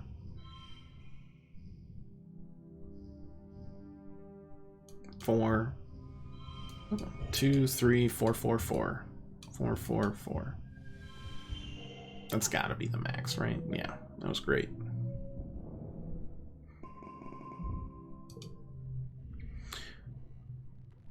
Yeah, Dad having hay fever. Yeah. He needs rest. He falls over. This is way more dangerous than you think. Your dad just gets more and more sick every year. He could die if he's not careful. There's no need to panic, Instance says dismissively. Your dad is in excellent health otherwise. Right, you're only 12. You remember being older when he... Adults are so stubborn. They're not even going to listen to you. And if they did, the shimmer's still out there. You can't keep your dad inside forever. You're going to have to find the cure. You've done it before. You can do it again. Time to go see Tange and Instance in engineering. Dad, pixie beans are dangerous. Please don't grow them. You're dreamed about these beans, too. They make people act all funny, then they get sick. Your dad laughs. Someone's been reading too many weird Hollow novels before bed, Solana says, rubbing your hair. Don't worry about it, my little tomato. I've been studying them since we landed, including eating them. Look at me. I'm in great health. Right. What's with no one believing you? Just because they're dreams doesn't mean they're not real. Your dad is acting pretty strange. Maybe it's just a shimmer brain? You remember those pixie beans mostly affected the teenagers? Ugh, I wish you could remember more. You know I wouldn't lie. Oh, +3 colony food. Maybe we won't have a famine. Maybe that'll save my mom. Probably not, because again, geoponics absolutely got trashed. I agree we should be trying to cultivate native crops, but something feels off about these ones. I can't stomach the idea of eating something that glows in the dark. Who knows what that's doing to our bodies? She shudders. Dad sighs. Outvoted, huh? He says, even though your mom's vote is the only one that counts. Your mom takes your father's hands and looks him in the eye. Thank you for not forcing me to pull rank, she says quietly. We should still grow them, but I'm not ready to put all our resources behind them just yet. Your dad agrees. The fields will be sowed with earth crops this year. You can't exactly remember the details, but you think it's going to help. Okay, I mean, we literally can't go on expeditions yet. We're 12. We did get extra gear, though, which is cool. Yeah. +1 to those cards. Yeah, perfect.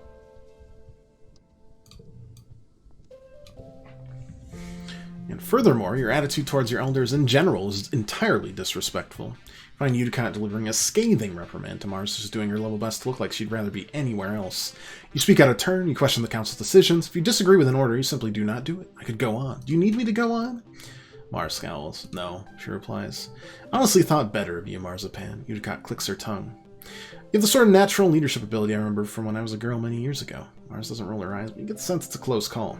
You set a better example for the other children. It's okay to have your own opinions, but you kids can't just do whatever you want. You have to follow the rules and respect your elders. I am setting a good example, Mars retorts, stomping her foot. Hello, the only reason we're here is because a bunch of people knew living on Earth was nonsense, and they decided to do something different. You do not look scandalized, but Mars just continues on. Maybe kids should have more authority. We're the ones with the new ideas that will take us into the future.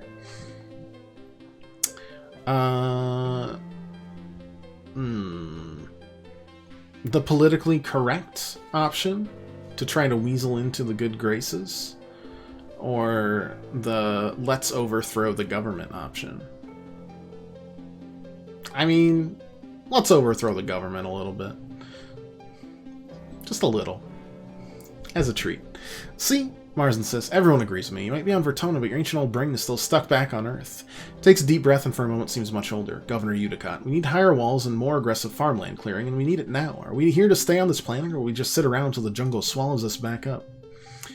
Uticat's mouth opens and closes a few times, then she puts her hand to her forehead. Both of you get back to your duties, she sighs. Marzipan, we will talk about this later. In private. Alright, yeah, we literally can't do anything about the cure until we go to get to the shimmer thing.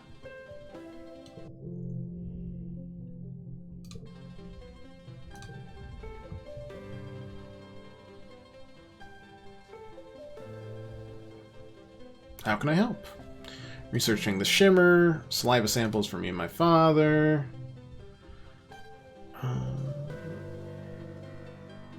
Yep, I'm definitely gonna do it. +1 shimmer, +1 help tangent. Okay, easy peasy, easy enough on the easy peasy enough. We still have exactly 1 reasoning. We could study life sciences to try and get into the engineering classes, but I don't know. That's the start of the shimmer cure at the very least.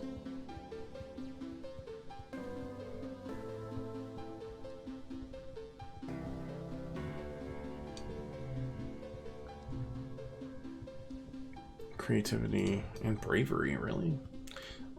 When do we get to explore again? I don't think until we're actually a teen, right? No, okay. Thought as much. Let's quick visit the spa, get rid of you. Yeah. And get rid of you.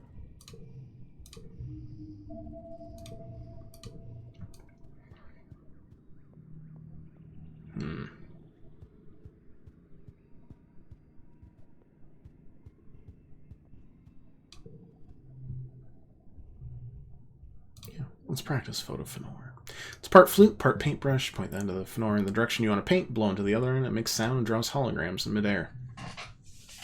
Comes with a funny earpiece that fits behind your ear and reads your thoughts. Well, not quite. More like it detects the electrical impulses in your head and draws those. You're not really sure how to use it. Ask a friend for help. You look, but you can't find anyone else who plays the photo fenor. Like, nobody in the whole colony. Mars tells you it's a dumb gimmick instrument, and the ones on the depot shelves have literally been there since Strato left Earth over 20 years ago. You have better luck with the adults, but only barely. Antecedent smiles when she sees you carrying the photo fenor. Oh, those old things. I remember those. I took lessons as a kid. They were popular for a hot minute back on Earth. I could play Do-Re-Mi on it, but that's it. God, the sound of music. Never escape it. Never got the picture part to work at all, honestly. Guess you're on your own. Okay. Let's try some instructional vids.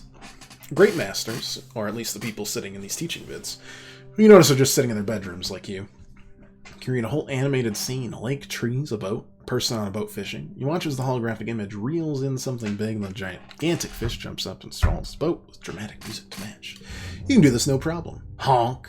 You have a lot of beautiful ideas, but what you get is a masterful honking noise and a pulsating, entangled knot of sickly green light that quickly fades away.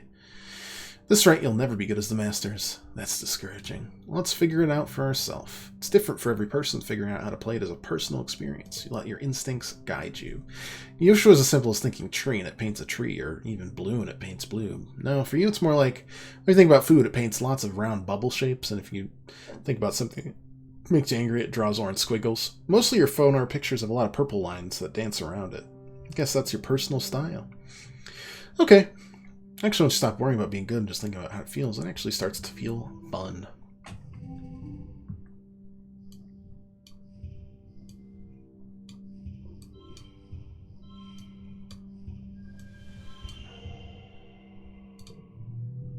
There's a better way to do it than that? That's crazy.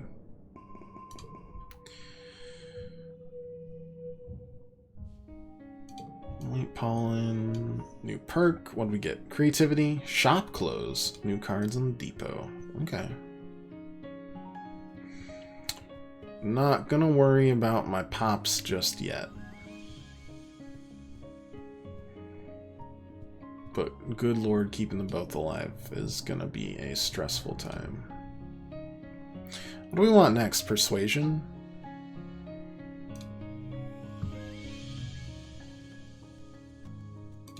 Work in the depot.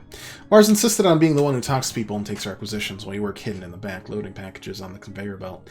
You pop a package on, slides through the little door to the front room. Mars plucks it up and presents it to Hal with a flourish. Thanks for brightening my day with your smile, Hal says, taking it. It's always nice to see you working hard, Marsban. Here's a little something extra for you. Taps the hollow palm and leaves with a whistle. Mars glows and calls after him. 10 kudos. Thanks, Professor Hal. I'm gonna buy so many sour sticks. It's not fair. You're the one running around the back doing all the heavy lifting. Well, she gets all the credit and kudos. And you want those kudos because, you know, it's just the principle of the thing. Mars sees your barely controlled anger and can't help but rub it in. What? She says innocently. Are you jealous? +3 during... challenges, compromising, also compromising, losing your temper. Split tips. You swallow your anger, calm yourself. You tell her you're fine with working in the bank. You should split the tips 50-50 between you. Mars agrees. It's just natural, she says. I'm better at talking to people, and you're better at finding things that big old mess of warehouse. We make a good team. A little backhanded of a compliment, but we'll take it. 5 kudos if total equals goal. Okay, I mean, I can maybe do that.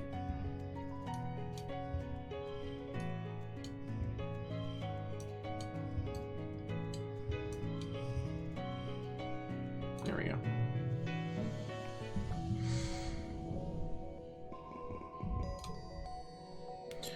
Two more persuasion should hit it.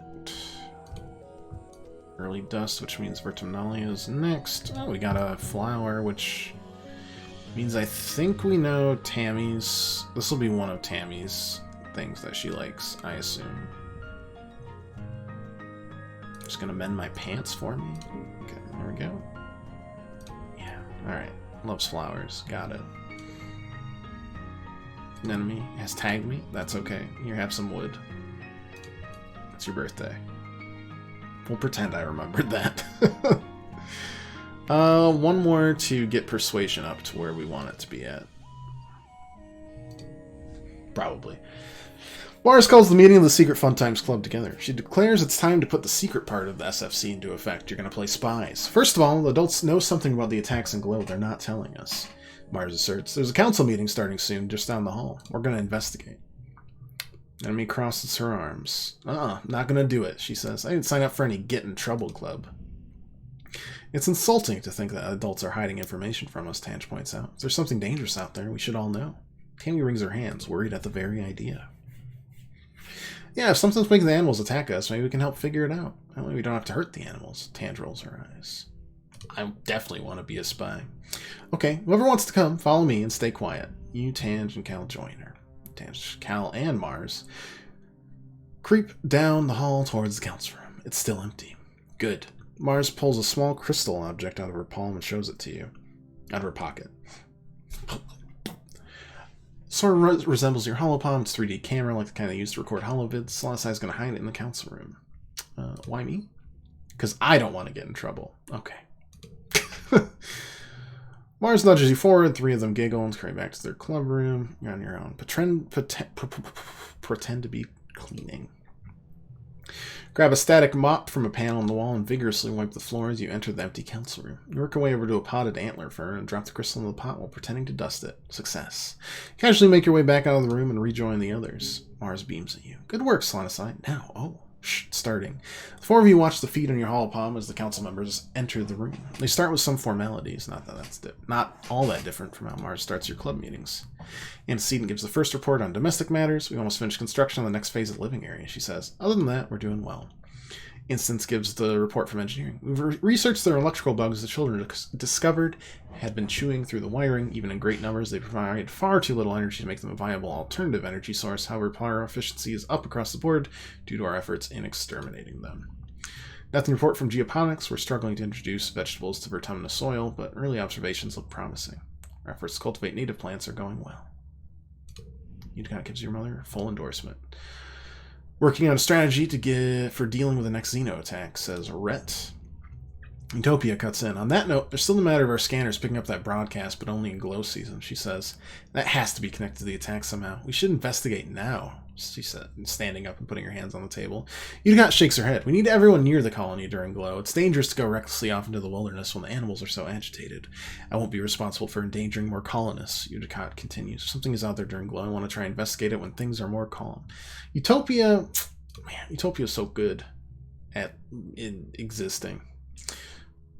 Utopia slams her fist against the table. If we don't investigate soon, we'll all be in danger, she shouts. We can't keep living like this. Rhett also stands up, points his finger at Utopia. I'll be the one responsible for telling the family of your explorer that they didn't make it back, not you. So I'll thank you not to make decisions regarding the security of the colony. The rest of the council erupts into raised voices and angry adults. Mars turns off the stream audio, leaving them continue arguing silently as you stare quietly at each other. Can't believe they're arguing at a time like this, Mars mutters. They don't know what to do at all. They just tell us what they do. She makes a noise of frustration. Udicott is way out of touch with what really matters. She's like a crone, and everyone else is just her cronies. Tange solemnly records her findings in the club's secret ledger while everyone else exchanges worried looks. You're not so sure you're happy you heard any of this. Yeah, but we already knew about it. With our noggin. This card becomes 2. Okay. So it does. 1, 2,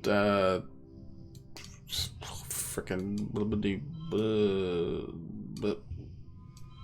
oh, that's not right. It's not correct, is it? That's pretty good though. Oh yeah, we could have just done a 5 there and it would have been fine. No, that's fine. We didn't get we need to get above it, but it's time for the Vertumnali Festival again. She's pleased.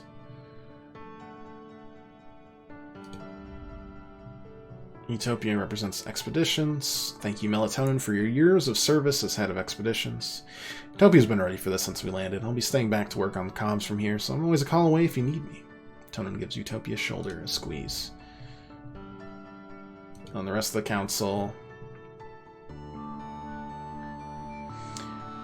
Just want to say thanks, y'all, for trusting me with this job. Uncle Tonin's left some big shoes to fill. Oh, this is like the same exact, but less sad. We're fixing to get to the bottom of what we're calling the shimmer. Sniffles folks been getting darn pollen. Until we do, please keep wearing your masks. Pollen's thick. Let the doc know if you're under the weather. Alright, well, talent show time.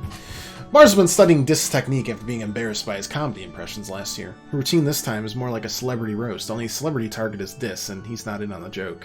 She levels some truly incinerating disses about his clothes and mannerisms and his weird hobbies, keeping it just this side of too mean. A lot more polished than Dis's stammering impressions, and the judges can't help but smile.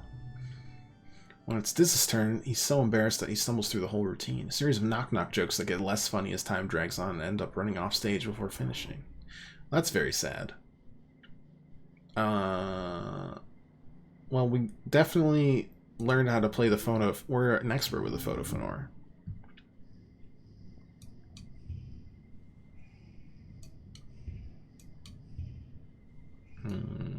Right.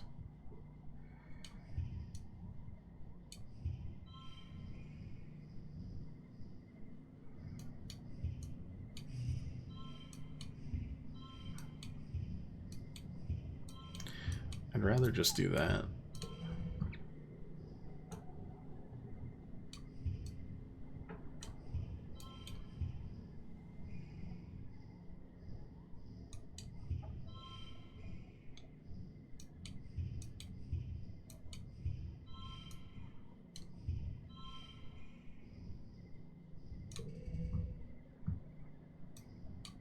For...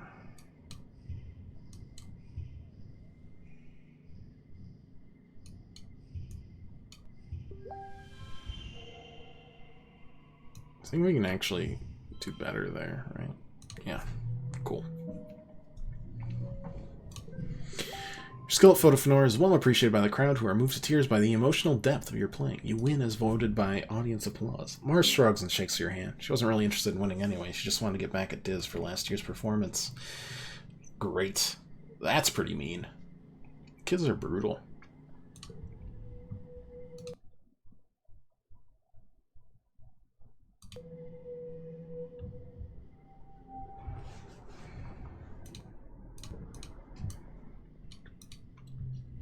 Mars is watching a vid from Earth on her holopalm. She gestures you over and sync your holopalm with hers. The audio track comes through your ear speak.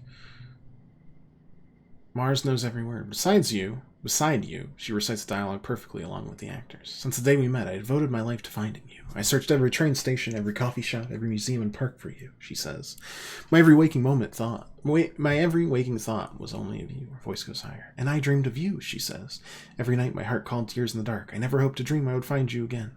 I'm here now, she says, playing the first part again. I'm here and I'm never leaving your side again. Mars drags her hand down her face as the couple in the vid kiss passionately. Ugh, I've seen this vid 100 times. The end always makes me want to yarts. They met on a train once and spent forever looking for each other. Move on, you know? It's not like living here where there's only 100 people to pick from. You're in a huge city. Find anyone else. Why do you keep watching it? I've already seen everything else worth watching. Mars sighs, exasperated. Before you can protest, she puts up a hand. Okay, fine. I do like the city parts. Like, isn't it post-real to imagine cities so big you can get lost in them? So many people and you could meet someone and never see them again in your life. Mars waves away the vid screen. Sometimes I think I should have been born back on Earth, not on this dumb spaceship. She mock punches the hole in the ship behind her. All those cities and people and stuff you could do, watching new vids, going to concerts. The only culture here is grown in a lab. Mars sighs dreamily. And the shopping. There's so much stuff on Earth. Anything you could dream, not just the rubbish our own nano creatures can make. Bored of everything I own, Mars complains. Speaking of shopping, do you want to trade some kudos for one of my old jackets? That says I can't print any more stuff till I get rid of something. I'd say 50 kudos sounds fair. Plus 20 persuasion. Cool jacket. Yep, that looks good. Mars takes off her jacket and watches critically as you try it on. Well, it matches your hair, she says, but it kind of puckers at the shoulders. It really was tailored printed to fit me. She almost looks like she's going to take it back for a second before putting her hands up and surrender. No, I admit, looks good on you. Makes you look posh. Alright, we're going to do that instead. Cool jacket time.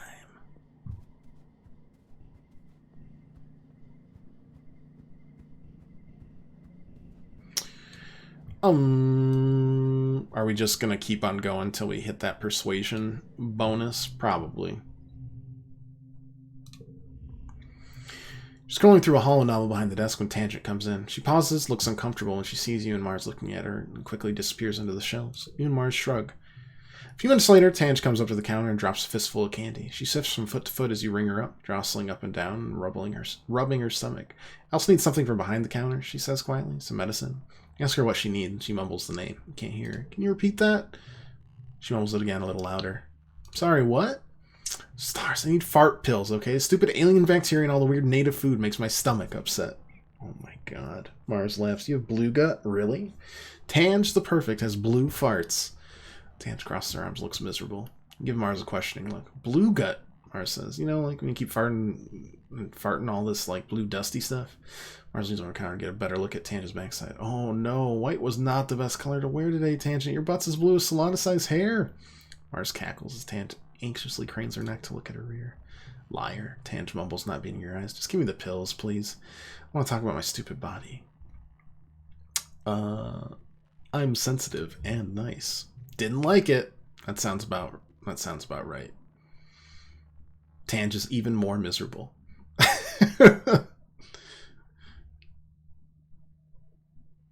Takes her order, rushes out of the depot as soon as you're done. Well, it happens. 3, 4, 5, 2, 3, 4, 5, 6. That is gotta be the best we could do. Yeah. Did that still not really? Come on.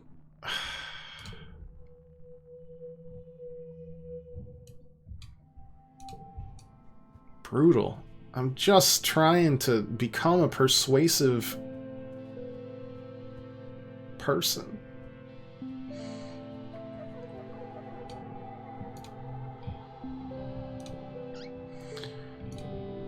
Easy peasy.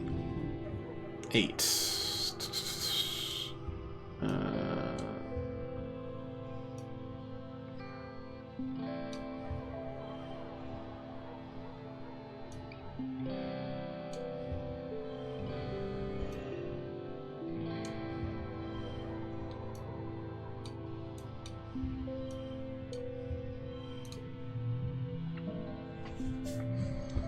That's fine.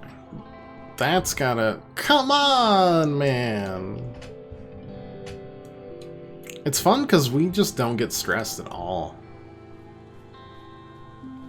We never really, truly need to relax.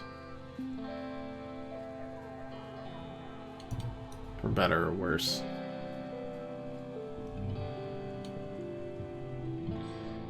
One more work in the depot. You're working with Mars when a depot order comes through and your holopon for 10 batteries to the creche. Busy packaging up another order, so you send it over to her holopon. Despite her constant complaining about how boring and beneath her this job is, Mars is very good at it. She finds ways to do things faster and more efficiently, and she hardly ever makes mistakes, which is why you're surprised when you get the order from the nano-printer and find 15 batteries. You check the requisition again. Wait, it says 15 batteries now? You swear it said 10 before. Mars scoops up the extra 5, gives you a wink as she hides them in her bag. What you doing there? Don't be a buzzkill, Solana-sai, she says, rolling her eyes. Even Seek skims a little off the top. Why else would they keep such a tight control over the nano-printer? What are you going to do, tell Utica? She adds. If you do, Seek will be on my side, because they know I'll sell them out too.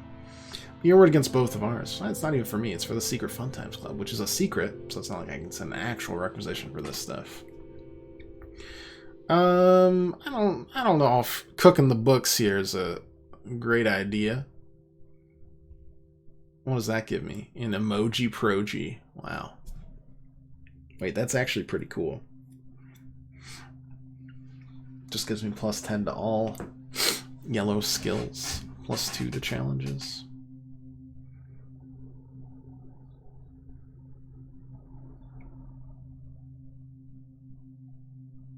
I mean, what's government without corruption, right? Mars' deception was pretty good. You only caught it because you happened to see the requisition first. You happened to put it back in the queue for Mars to pick up, and you happened to be the one who packed it up. Work with Mars set it so the first person to open a requisition must complete it themselves. Believing you're doing it to increase reliability, Seek approves of this change. It's a little more work, but it means that Mars is free to edit requisitions to her heart's content. Mars is so pleased with your work, she gives you a kiss on the cheek. Wow.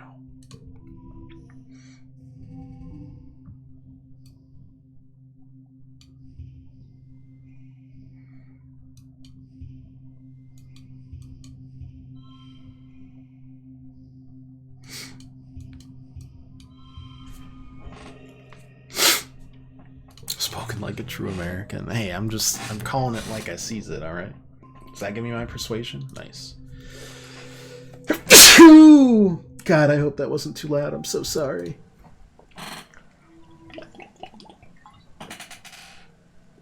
Just working on my jump scares for tomorrow.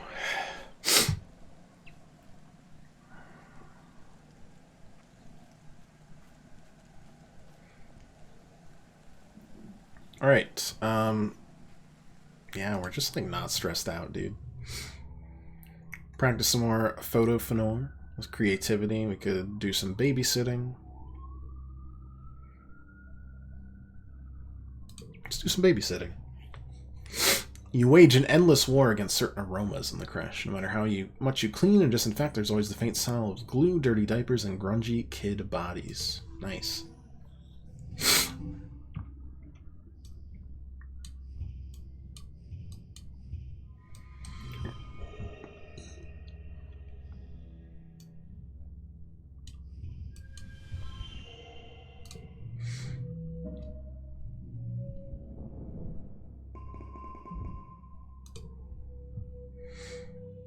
I don't have enough empathy for the next Tammy quest.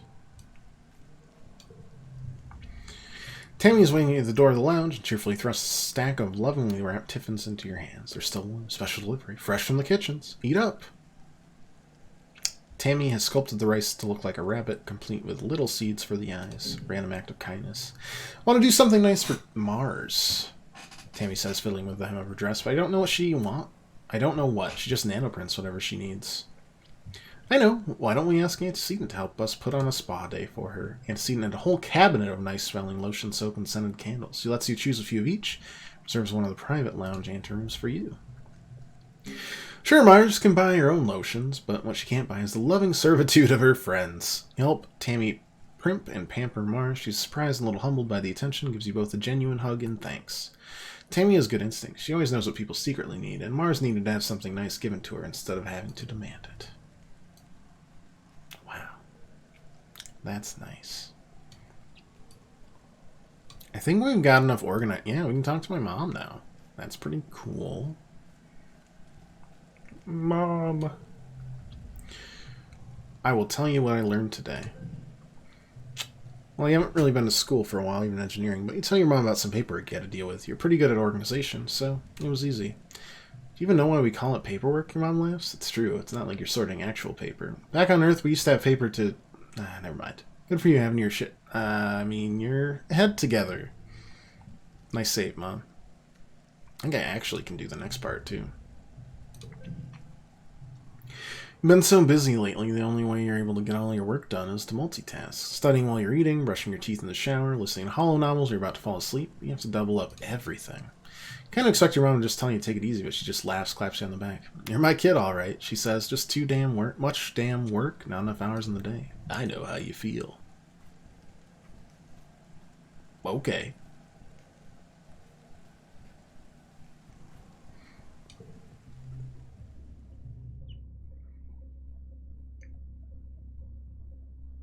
Actually, wait just a second. We have enough persuasion now, especially with the bonus. Get into a debate. Mars would never stoop to using her fists to get her way. She loves a good fight, nonetheless. You ask her what she would have done differently if she had been captain of the Stratospheric when you landed, and her eyes go wide. She launches into a laundry list of shoulda wouldas. That's my favorite Pokemon. And whatever she says she would have done, you offer reasoning as why it wouldn't have worked. After a little while, Mars is positively invigorated. Oh, you really thought about all this, didn't you? she says, cracking a little smile. You're totally right. It's a lot more complicated than just making decisions and telling people what to do. Thank you. It's so important to have people like you around to keep me on my toes. She cracks her knuckles. Okay, but when I'm governor, I will do so much better than the adults can. Neat.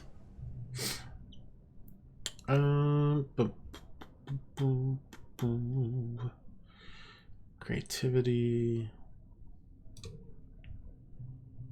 Alright, time to write my own music. What kind of style should I use for my compositional debut? Slow and thoughtful. Seems good. Spiciness makes my stomach upset. What do I credit my inspiration? Fear of the unknown.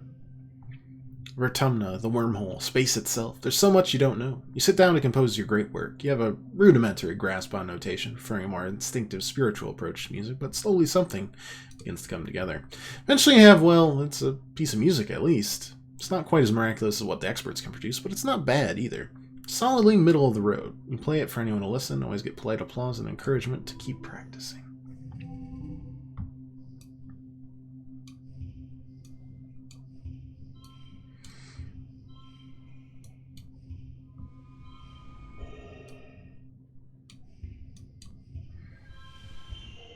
I think that's gotta be the best one, right? Yeah. A little creativity and bravery. Nice. Back into glow. I'm gonna hide this month, right?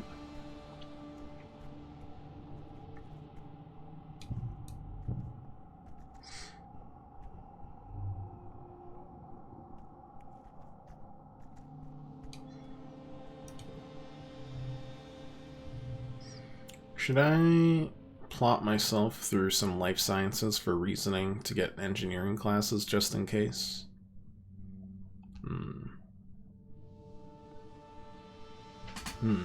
Unsure.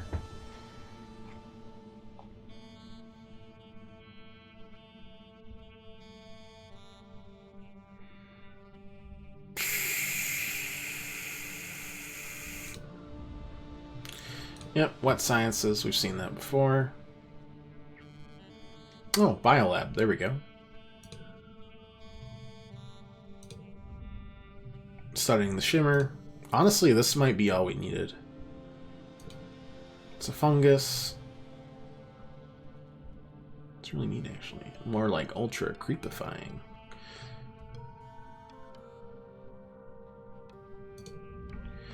And +1 on the shimmer cure.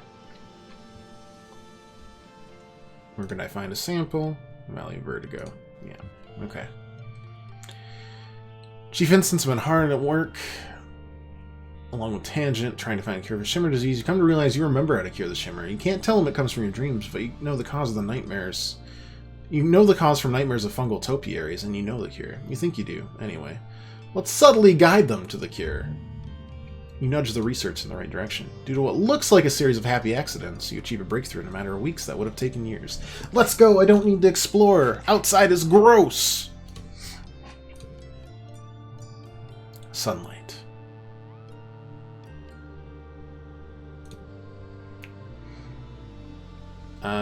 I know it works, so I'm going to test it on myself. You already know it works. You have to test it on someone to prove it. At least this way, you look like a badass.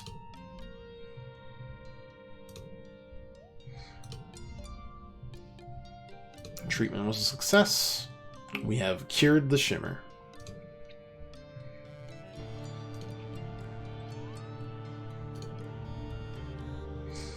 Slonosai, can you come see me in class? Hal pulls you aside in the hall, Congress sliding along beside him. Don't worry, not in trouble. Far from it, in fact. Grabs your hand and shakes it firmly. Never thanked you for, well, saving my life. He chuckles.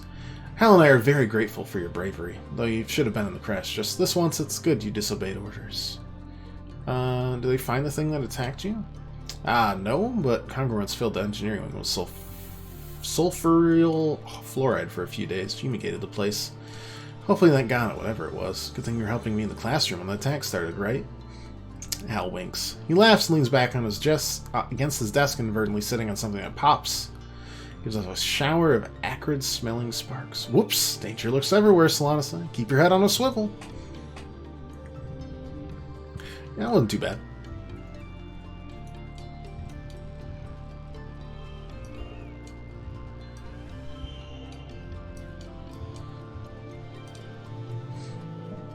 Not too bad at all. Alright. Glow is happening again. You're in class when the sirens start to ring. This is one of the assembly points, so you should be safe here, but it wasn't so safe here last year for Professor Hal. What if another creature gets in? You look at Hal and he looks back at you. Last year you saved his life right here. Hal clears his throat, visibly trying to remain calm. All right, children, subconsciously touching his neck. Just remain seated. I'm certain everything will be fine. You've been told this before. Bravery.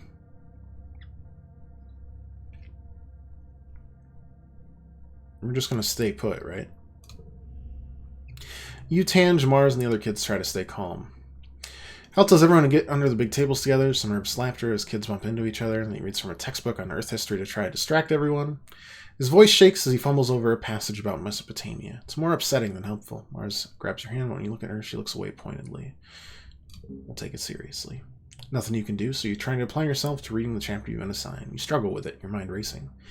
You notice Tangent trying to do the same. She gives you a faint smile over her hollow screen. Isn't long before the sirens turn off, ringing 3 short pulses to as the all-clear message flashed on your hollow palm. You all file out of engineering, back to your corners. Your parents want to know you're safe. They specifically went for geoponics this time. I'm sure it was just bad luck. I should probably focus more on food, but I don't know.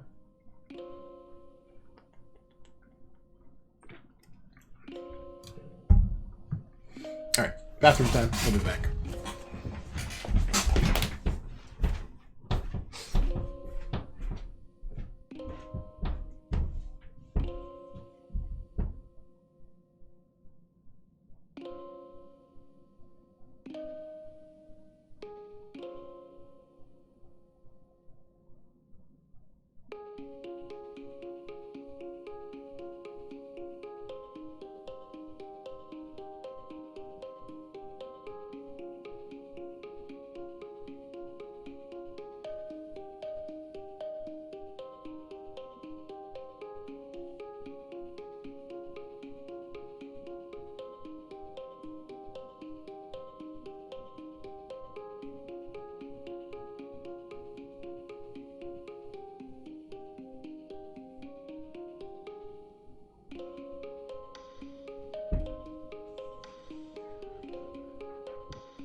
Acid snow.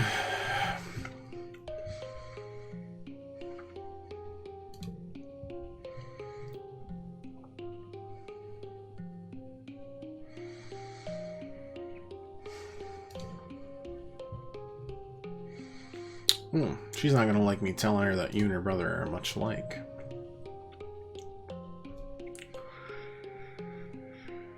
Oh, man. Wonder if we could ever get these two to reconcile. Guess it's still true if you think sneaking out of the colony is the same as valid scientific research. He's so dumb, she mutters, shoves her hands under her arms. He only cares about feelings, especially his own. Oh boy.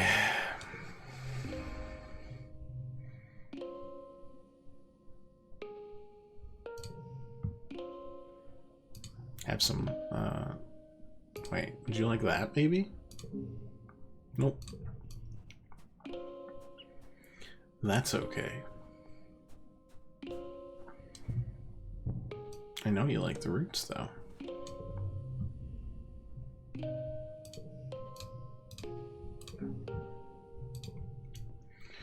Alright, good stuff there. Maybe back to delivering supplies here. Little perception bonus, maybe. Nothing new, okay. 2, 3... Oh, actually we could do like 3, 4, 5, 6, 2. Nice.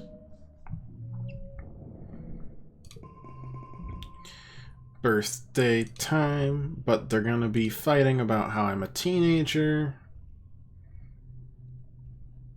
I think I should then get shushed.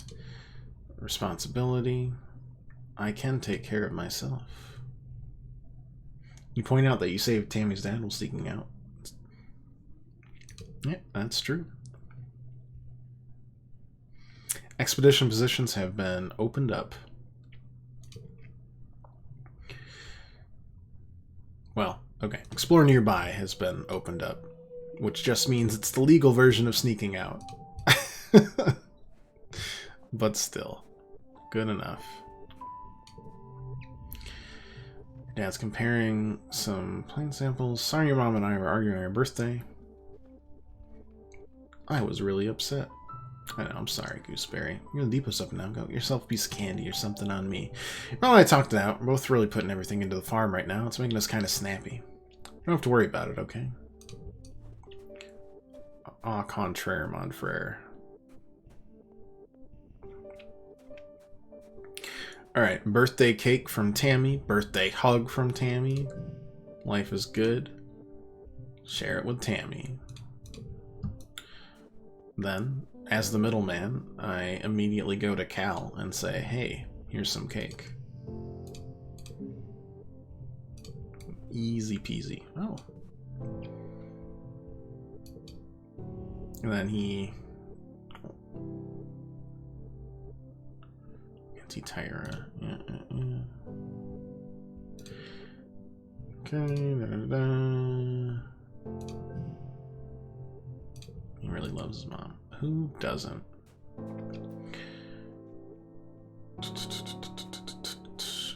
Organizing, we're almost at perk 2. That's pretty wild.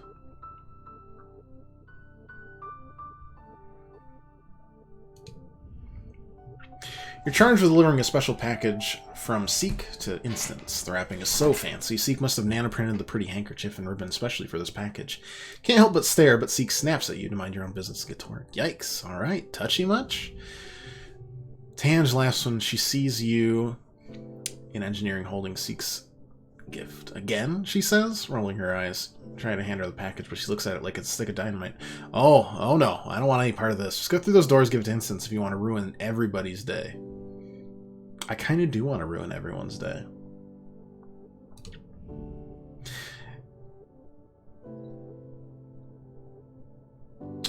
Instance is obviously frustrated at being interrupted, and even more so when she sees what you're delivering. Oh, for... Really? She says, ripping off her safety goggles, pinching the bridge of her nose. No, I don't want it. You ask what she wants you to do with it, and she waves her hand dismissively at you. Go shove it up Seek's ass. You can find room with a big stick they keep up there already. She spits and leaves. So... They have a history. It's attempted an apology. Seek trying to win her back. So many questions. Too bad it's none of your business. Honestly, you weren't even sure you want to know. What if they were dating? Ugh.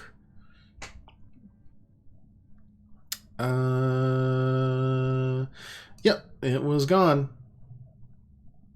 Whatever it was for, it'll be separated into its base molecules, turned into new shoes or whatever. You hope it wasn't alive or anything. That'd be bad. She'll like it. What did she say? You lie and tell them that instants love it. Seek is overdried, gives you a nice fat tip. Hopefully this won't come back to bite you in the butt. It will. But I don't care. Alright.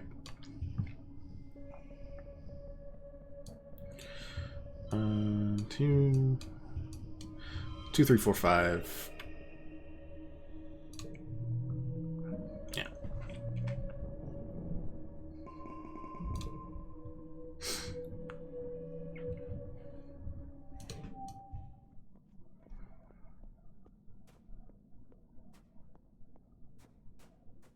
Sometimes I kind of wish we could just see if anybody showed up, but that's fine.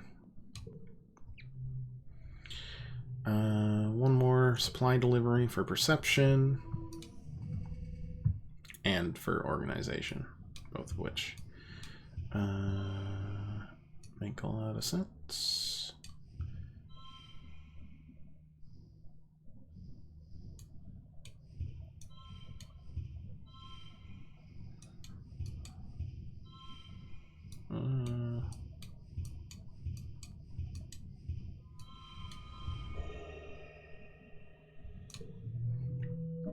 Pretty good.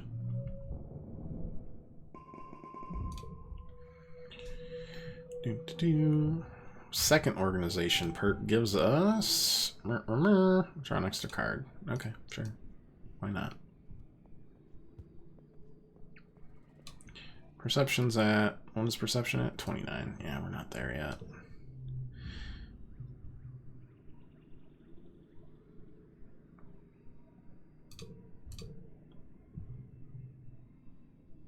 Yep, doing great. Dad's love. Yes, let's pretend that I knew what I was doing there. Yes, yes. Sounds good.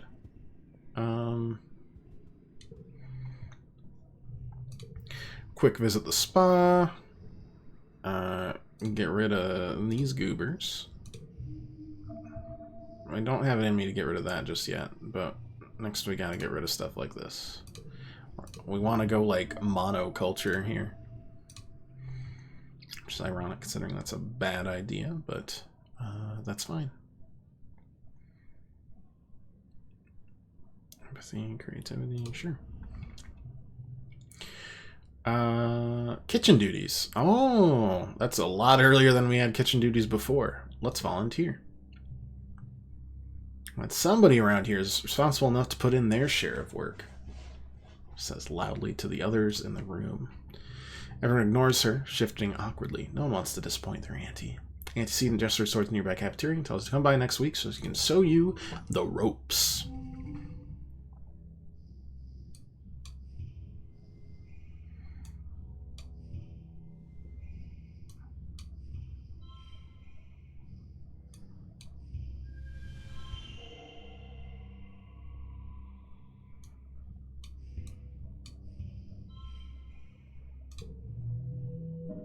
I don't actually know how I could have done that better, but that's fine. That's alright. Time to start cooking. What does that give us? Creativity and empathy. Oh, we are gonna be so darn yellow. Back in space, cooking involved programming ration machines and putting dishes in the laser-matic dishwasher because water was too precious to clean dishes with. Now you're growing more real food and trying to figure out how to cook with it. Cafeteria kitchens are bright and full of good smells. There's always something baking or boiling or frying. Take a deep breath in and just hold all the deliciousness in your lungs. Chief Steward Anne, known to the kids' antecedent, is in charge of everything in the living quarters, running the children's creche, coordinating the cleaning bots, and of course cooking for the whole colony. It's a lot of work, but she's good at delegating to all the kids she's raised there, including you. Big believer in learning by trying and doesn't mind if a few dinners are ruined in the process. Tammy waves cheerfully at you and antecedent welcomes you with a big smile. Oh, look, you two. Look at you two. I just know you'll be a huge help around here. Shows you the kitchen nano printers. Just press this button, the ration machine will spit out a freshly pressed cake of soy rations. It's not tasty, but it is nutritious. Shows you the range, large pot of brown stew is bubbling away. Here's where the real magic happens, she says proudly. Tammy claps her hands excitedly. Auntie, when we get to decorate cookies, yeah, sometimes me and my dad used to decorate cookies together, and it's really, really fun. I think everyone would really like it. We can do stained glass cookies with bobber fruit jelly, and I want to crush this poor girl's dreams. Tammy's confidence goes up. Let's go. I don't know what that means, but I assume it will lead to something good if we help it. Cakes and cookies with fruit and frosting, antecedent chunkles for 100 people. Well, you have quite an imagination, Tammy. She takes a ladle and spoons up some of the stew. We need to focus on large, hearty dishes that can easily feed many people, like this stew. If things get busy, we can serve the soy rations as is, but it's much nicer to actually cook them with something else. She beams. Full tummies make for happy workers. Antecedent sets you and Tammy up with a few basic kitchen tasks, leaves you to it. If you need help, I'll be just around the corner, she says. Or you can ask Congruence for advice. She has every recipe and method you could ever need, and she's an excellent teacher. You have your hands full with the sheer volume of food it takes to feed 100 people. Works from the canteen shuttle back up to pick trays of soy rations and pots of stew at regular intervals. Somehow, you keep up. We'll head into the canteen at lunchtime to see what people think about the food. Seems like they like it. Maybe you are cut out to be a chef.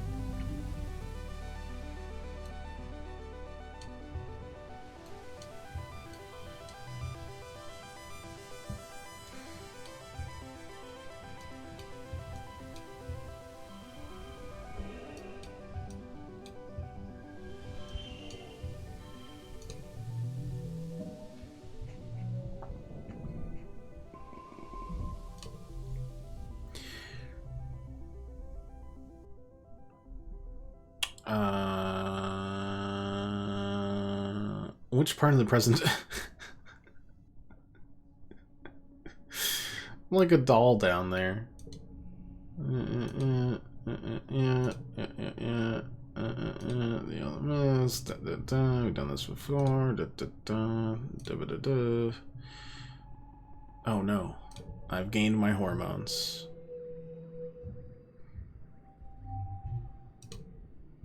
So that's not related to the peas, at least. Feel she might become a leader? I could see that, and I think that would be cool. Find Tammy in the common quarter. She's heavily absorbed in cleaning, balancing on a chair to dust high up on the walls. I've always wondered who did all the really thankless cleaning around the colony. Apparently the answer is Tammy. Tim looks down at you as you approach and gestures turn off her earspeak. Oh, hello, Solana, she says, pushing her bangs off her face with a sweaty, harried smile. Clearly been at this a while. I was just getting some cleaning done. Nothing like a shiny, clean room to take your mind off things, right? She grimaces, then seems to remember herself, covers it up with a giggle. Feels forced. Something wrong, Tammy? What? No, of course not, Tammy assures you. She hops off the chair and gives you a brief little squeeze. Gosh, so nice of you to ask, though. You fix Tammy with a look and her smile falters. I mean, it's nothing. I just, I overheard something I probably shouldn't have. When I was getting something in the pantry, I overheard some of the adults in the kitchen talking about how the trippet stalks from last harvest had some, like, weird mold on them, and they had to throw almost all of them out. She tugs on her ear, miserable. If we ever run out of food, well... I wish I didn't have to hear about the bad things. Why can't things just be good and nice and not scary all the time?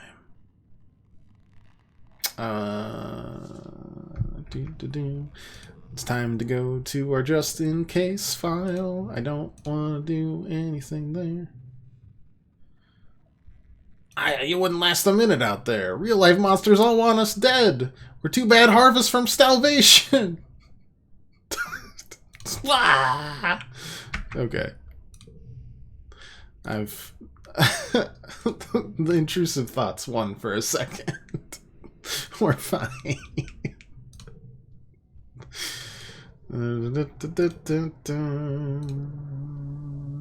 Scary and dangerous out there. Didn't mean to scare you.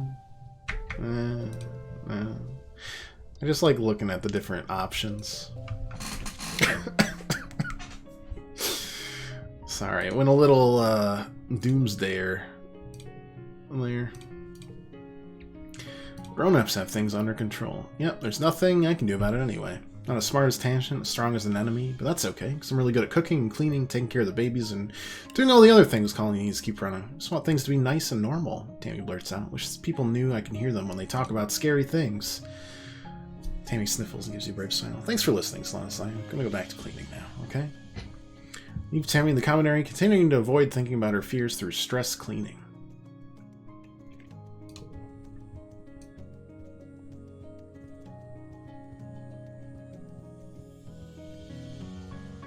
I don't know how we could have gotten her confidence up in that scenario. That just seemed like a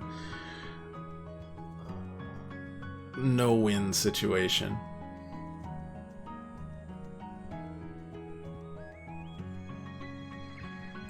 But I am feeling rather rebellious.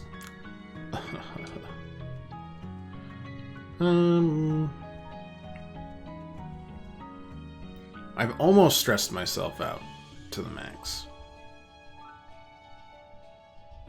Theoretically, I should probably de-stress this month.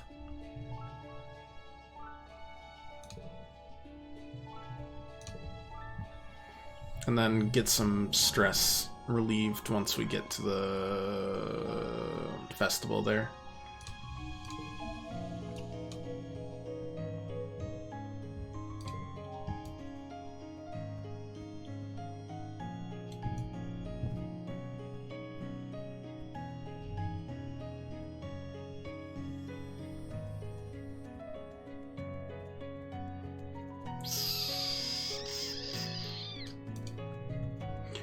Alright, back to the kitchens. You and Tammy often work together in the kitchen. She splits her time between helping Antecedent with the children and helping her in the kitchens. Tammy is a diligent worker, though she sometimes gets a little lost because she wants everything to be nice and perfect when you're trying to get 100 meals out the door. She always does what she's told with a smile. Auntie's been patient. As you learn your way around the kitchen, you're starting to get a feel for cooking. On the menu today is something Antecedent and congruents call a white sauce, a creamy pale sauce usually made with flour, milk, and butter. She wants a big vat of it to serve with dinner today, and she's charged you with figuring out how to replicate it. Wheat flour is in short supply here on Vertumna, but you have a lot of taro flour. The real problem will be adjusting the recipe to use plant-based milks and oils instead of dairy. There wasn't enough room on the stratospheric for bringing livestock. So be careful you don't burn it, Antecedent cautions you. It's very sensitive to burning. Well, she stammers, tapping her finger against her chin. We can use soy milk from the food dispenser and cooking oil when I'm worried I'm going to burn it. I always mess stuff up. When Tammy improvises in the kitchen, things usually go wrong. You have no reason to think this time will be any different. What if I give you a hand? It's time for another just-in-case save. This has increased her confidence. She smiles and blushes. She bustles off to get ingredients. Oh, okay. Slow sigh. You both consult congruents on the original Earth recipe, but after a while, it's clear Tammy is cooking absolute circles around you. You are wary about substituting so many ingredients, but one of Tammy's strengths is she's totally fearless in the kitchen. She'll try anything twice.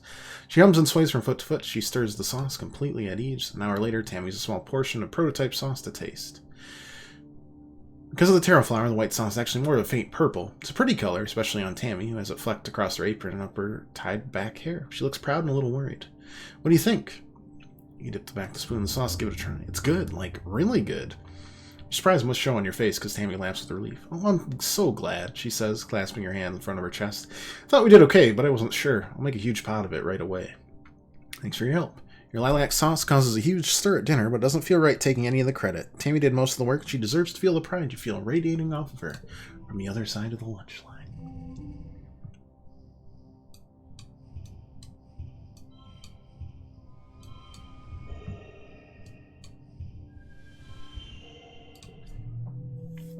Darn tootin'. Oh, I could have swapped the, I get why that. I get it. Vertumnalia. Mostly soy rations. Sneak some food. Voice been getting weaker lately. I was trying to get involved in the government earlier, but again, I guess I'm 13. To try to figure out, because they said Utica was talking to zapping them.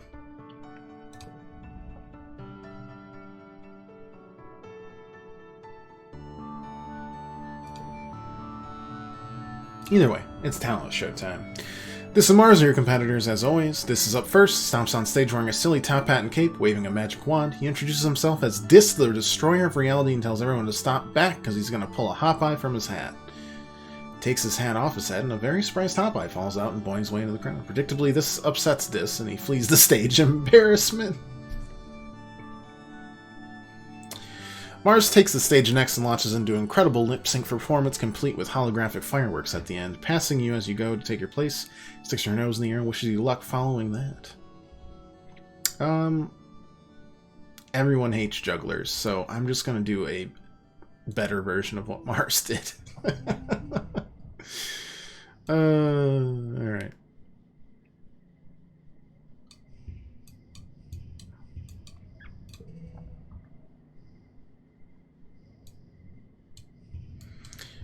Four, 5, 6, 7. Oh, that didn't work because I have to do this. 4, 5, 6, 7. That's much better.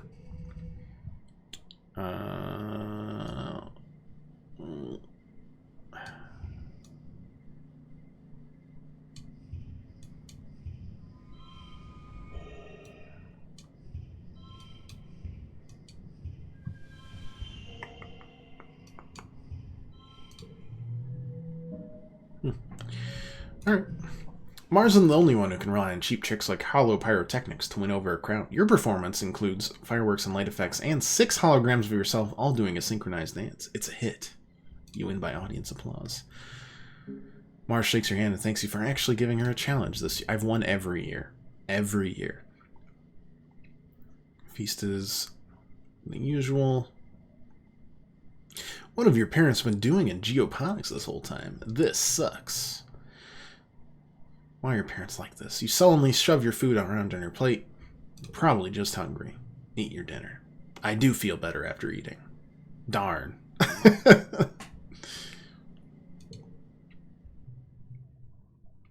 So irritation phase, you wonder if this is what congruence meant when she warned your hormones would make you feel out of control sometimes. But my dad gave me a big hug. And we didn't eat any of the weird bean peas. Pea beans, which gave us extra food. Probably not enough to actually survive, mind you, but food. Did we ever explore nearby when we were allowed to? I think we did. Yeah, I think we did.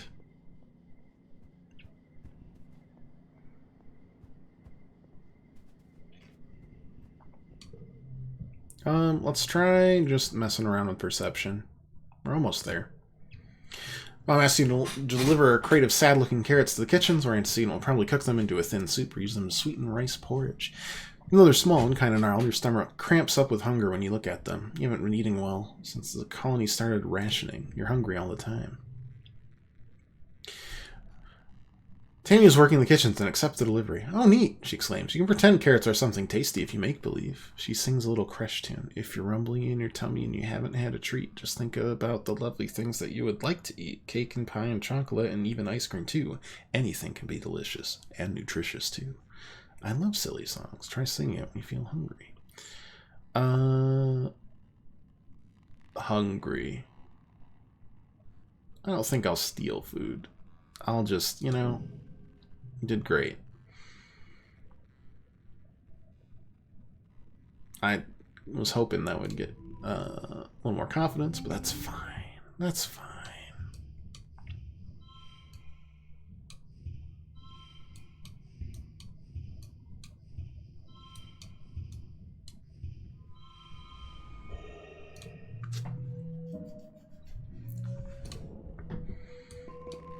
Did that get me perception? Nope. We still have a few more to get.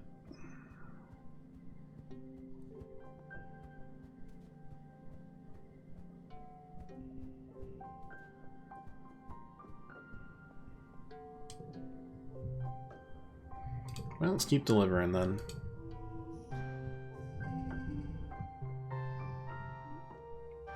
It's giving us what we want, plus some, so...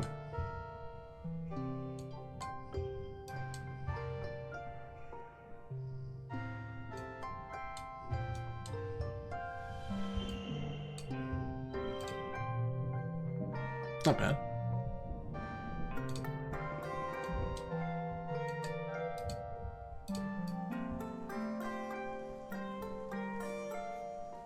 I don't know what this music reminds me of, but it's It's tickling the back of my noggin about something. Yeah, geoponics doesn't interest us. Sorry. This time we're all about here and there.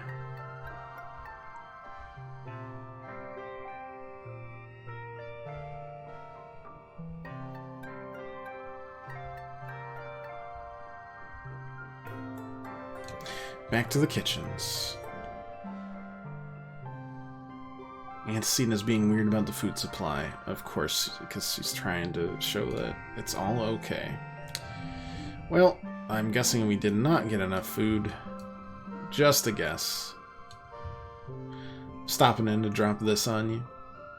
Hey, Antino. Well, thanks.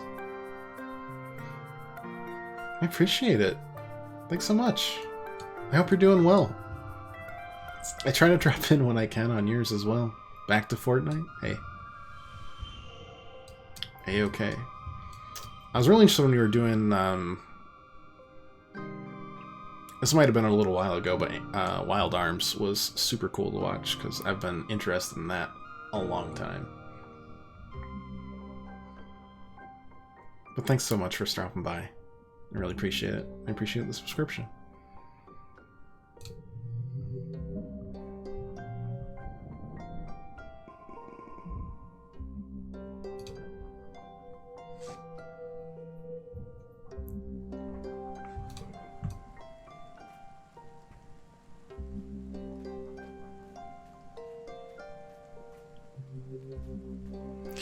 Alright, we are not doing much, are we? It's just killing time until the next glow. That's fine.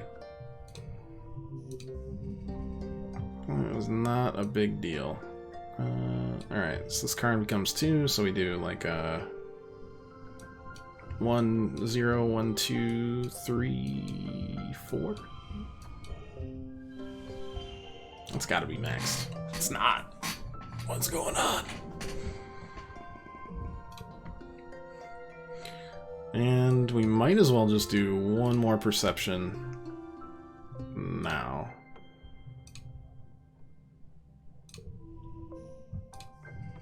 So let's do it. 2,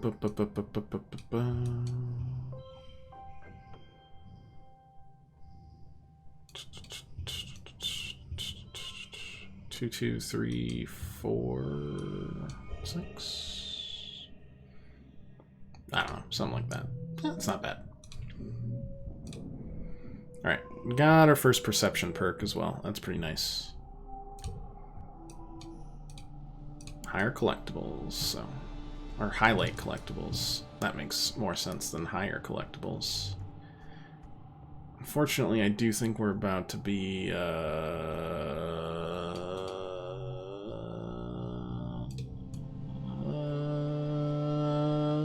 attacked. So let's just do some babysitting. Most kids in the creche go home at the end of the workday to be with their parents, but some live there full-time. Aunt's triplets, for example, as well as orphans from the wormhole crash, and children whose parents have simply opted to raise them communally instead. Here in the orphanage on Earth could be troubled, but here in the creche, everyone is cared for equally. You're lucky, in a sense. In the creche, they have a huge family and so many siblings to play with. You and Tammy are putting 2 of these creche kids to bed. Tammy's cuddled up with one of them, reading a book out loud. Tonight's story, Tammy begins, is about a little vacuubot named Litter. One night while Litter is charging, there's a power surge in her charging station. Zap. Tammy tickles the children for emphasis, and the next morning when Litter woke up, well, instead of cleaning, she decided to grow on a grand adventure. Tammy makes the story up as she goes. She has the vacuubot venture all the way out of her geobonics dome to the other side of the colony to meet with her cousin bots in engineering, but everything goes wrong and the little vacuubot gets scared and lost. After Captain Unicott saves her and brings her back to geoponics, the little vacuubot vows to never go exploring again, lives happily ever after. The moral is to never have adventures? Nah, we're giving you confidence. Darn it. You want at least 5 kids? Maybe more even? Oh my goodness gracious.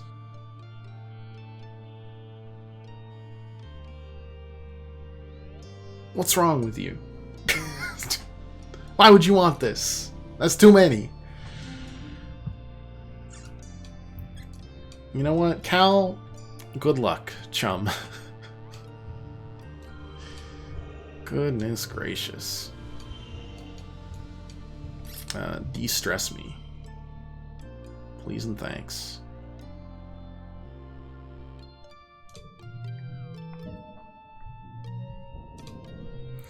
Alright, another year, another glow. Colony's on high alert. Didn't your last love in this not have, like, 6 kids? Which one? Tangent didn't have any kids. None kids. No way. No how.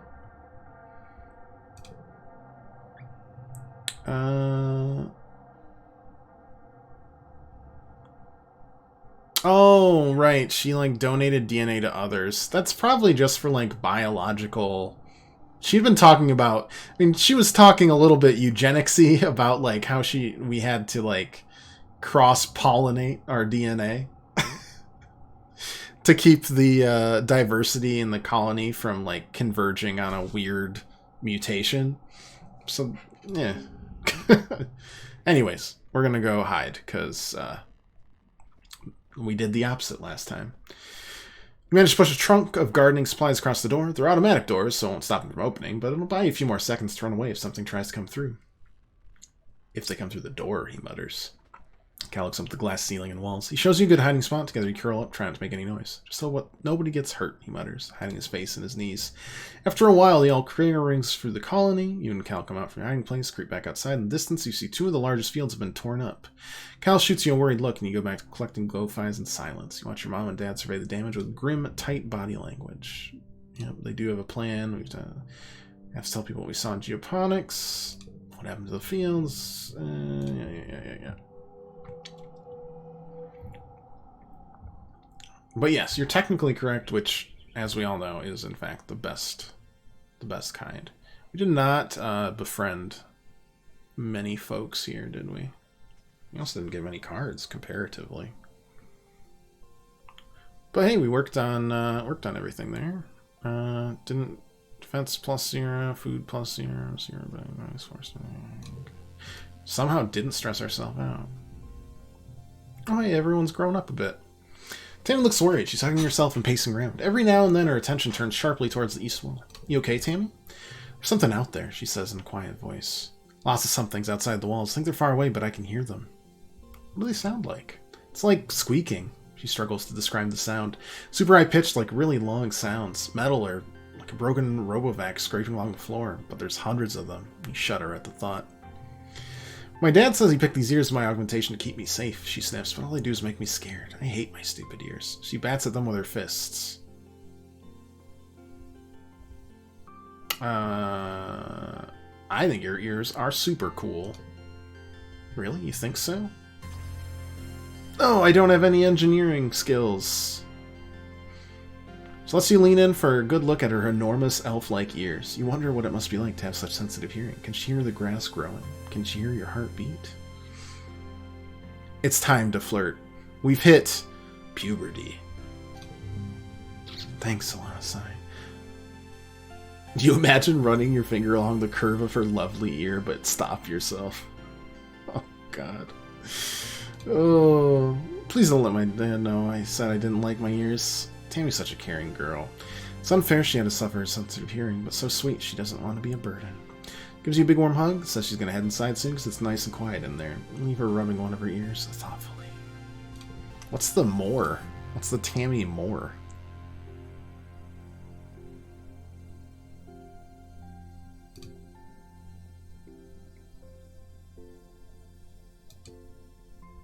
Oh, is it like the, it's just kind of the... Got it. Understood. Anything new to say? Slightly more adult people? Okay. Want to talk to me about famine? No. Is our organizing in the 80s, by the way? It is. We can finish our quest with my mom before she may or may not die. Tell her about the bedbug infestation you've been helping Mars with. On the down low, because Mars doesn't want anyone to know she has bugs. Vertumina bedbugs are as large as your toe and can burp up acid. It sucks. You had to pull out everything from her room and take it to laundry or incineration, and then get in there and scrub down every corner of her room while Mars squealed every time she saw a bug. It was a whole day clean, but by the end, Mars' room was sparkling, and the room was put back even better than it had been before. Good job, kiddo, Mom says. I remember bedbugs back on Earth. Never thought I'd miss them. But someone has it way worse. Anything else? Anything else? Nope. Well, maybe. I mean, we got what? Like, you like that? Yeah, you do.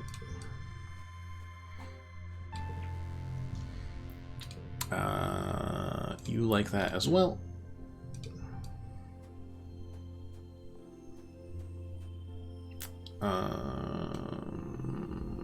You like crystals. Badoom bam.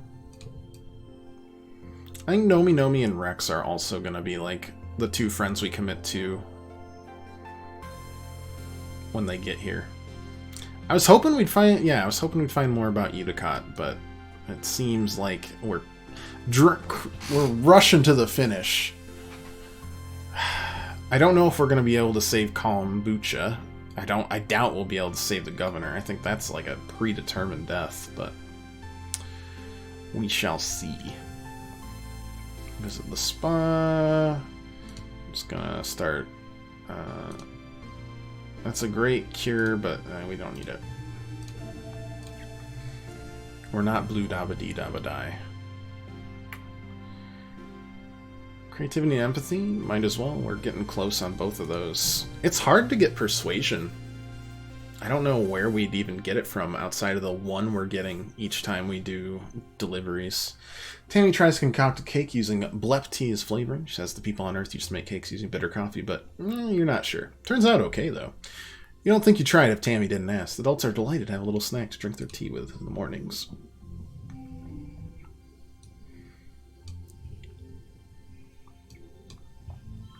Four, 5, 6, 7...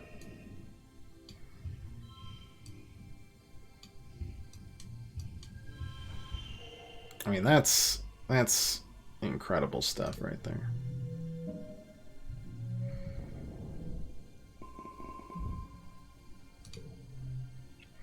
All right, 14 is going to be our year. Blah blah blah. Antecedent. 14 years old.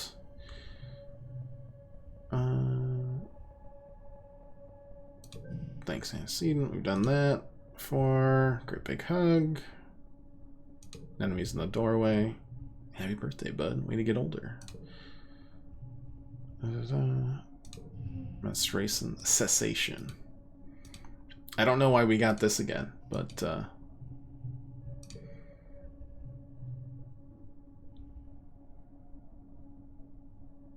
what's the matter? Scared? Ooh, done this before. Birthday visitors, staying for breakfast, yada yada. Family is more than the people that birthed you, which was a nice line, honestly. Alright, birthday hug. Nothing has changed. Thank you very much. Share it with Tammy. She is happy.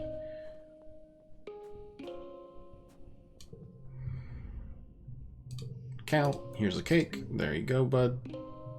You really like cake. Stealing Tammy from under Cal? Me? Never.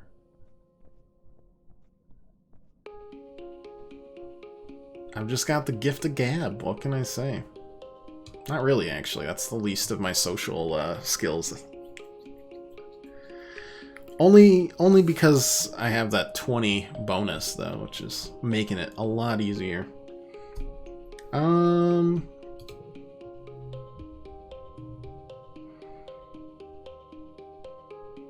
2 persuasion, 2 organizing. Yeah, alright. Depot, no, nothing new. Sometimes it's new, sometimes ain't so new.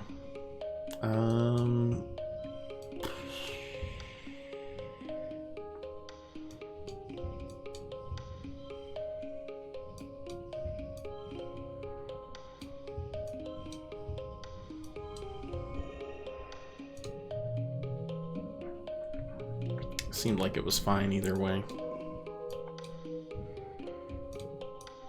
When does the famine hit? Or maybe with the +3 food with the peas, we stopped the famine from happening, which means Mom won't work herself to death. I don't really have any investment in this, so I doubt that's gonna happen. Oh boy. Or I doubt that we can change anything. Is more what I should say. Like, I could shovel dirt one time just to see if I can, like, connect with my mom here, but not so sure there's much I can do about that right this second. We've almost maxed organizing already, which I think is pretty hysterical. Kind of feel like I shouldn't do any more of it for now. Maybe work on my photo fenor to get some bravery.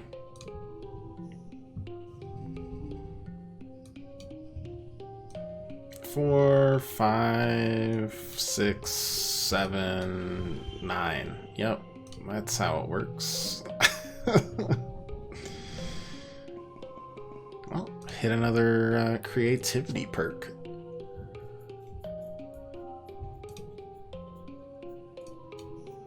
What do we got? 5% chance to gain an extra skill on just anything. That's pretty good. Pretty good indeed. Mom, you want to talk to us? No. Oh boy. That is, in a word, pretty concerning. We're gonna shovel dirt here just to see if, like, my mom says anything differently. Let's get to work.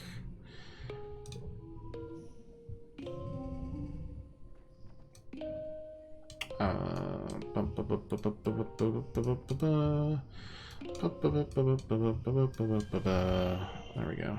No, actually, wait. That'll be better. It was not.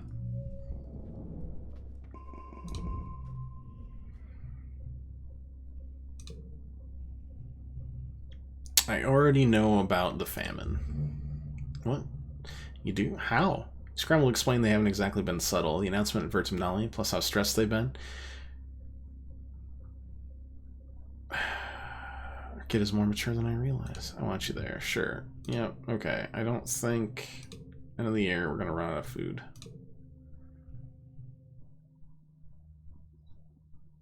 Supplies run out by wet season. Crunch the numbers, blah, blah, blah. It's not Mom's fault.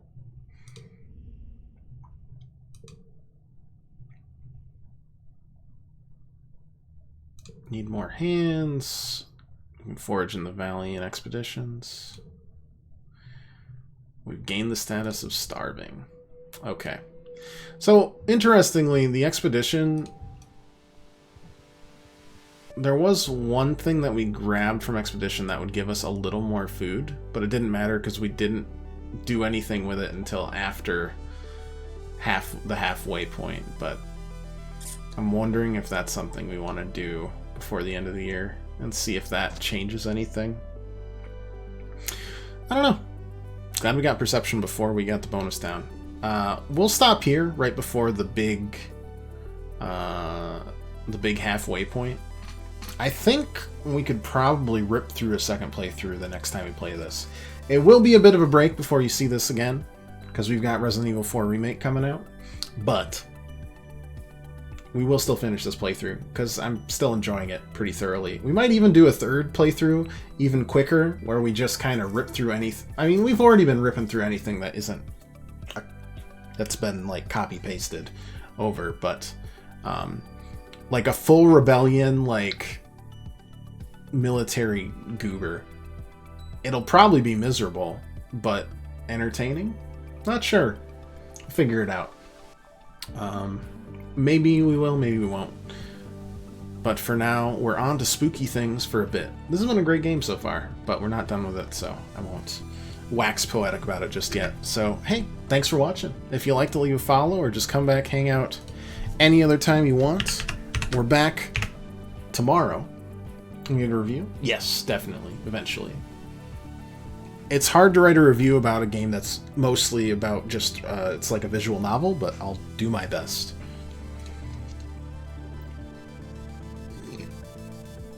My review of Fire Emblem Engage is just a 5-minute video of me crying, so I wasn't able to write much.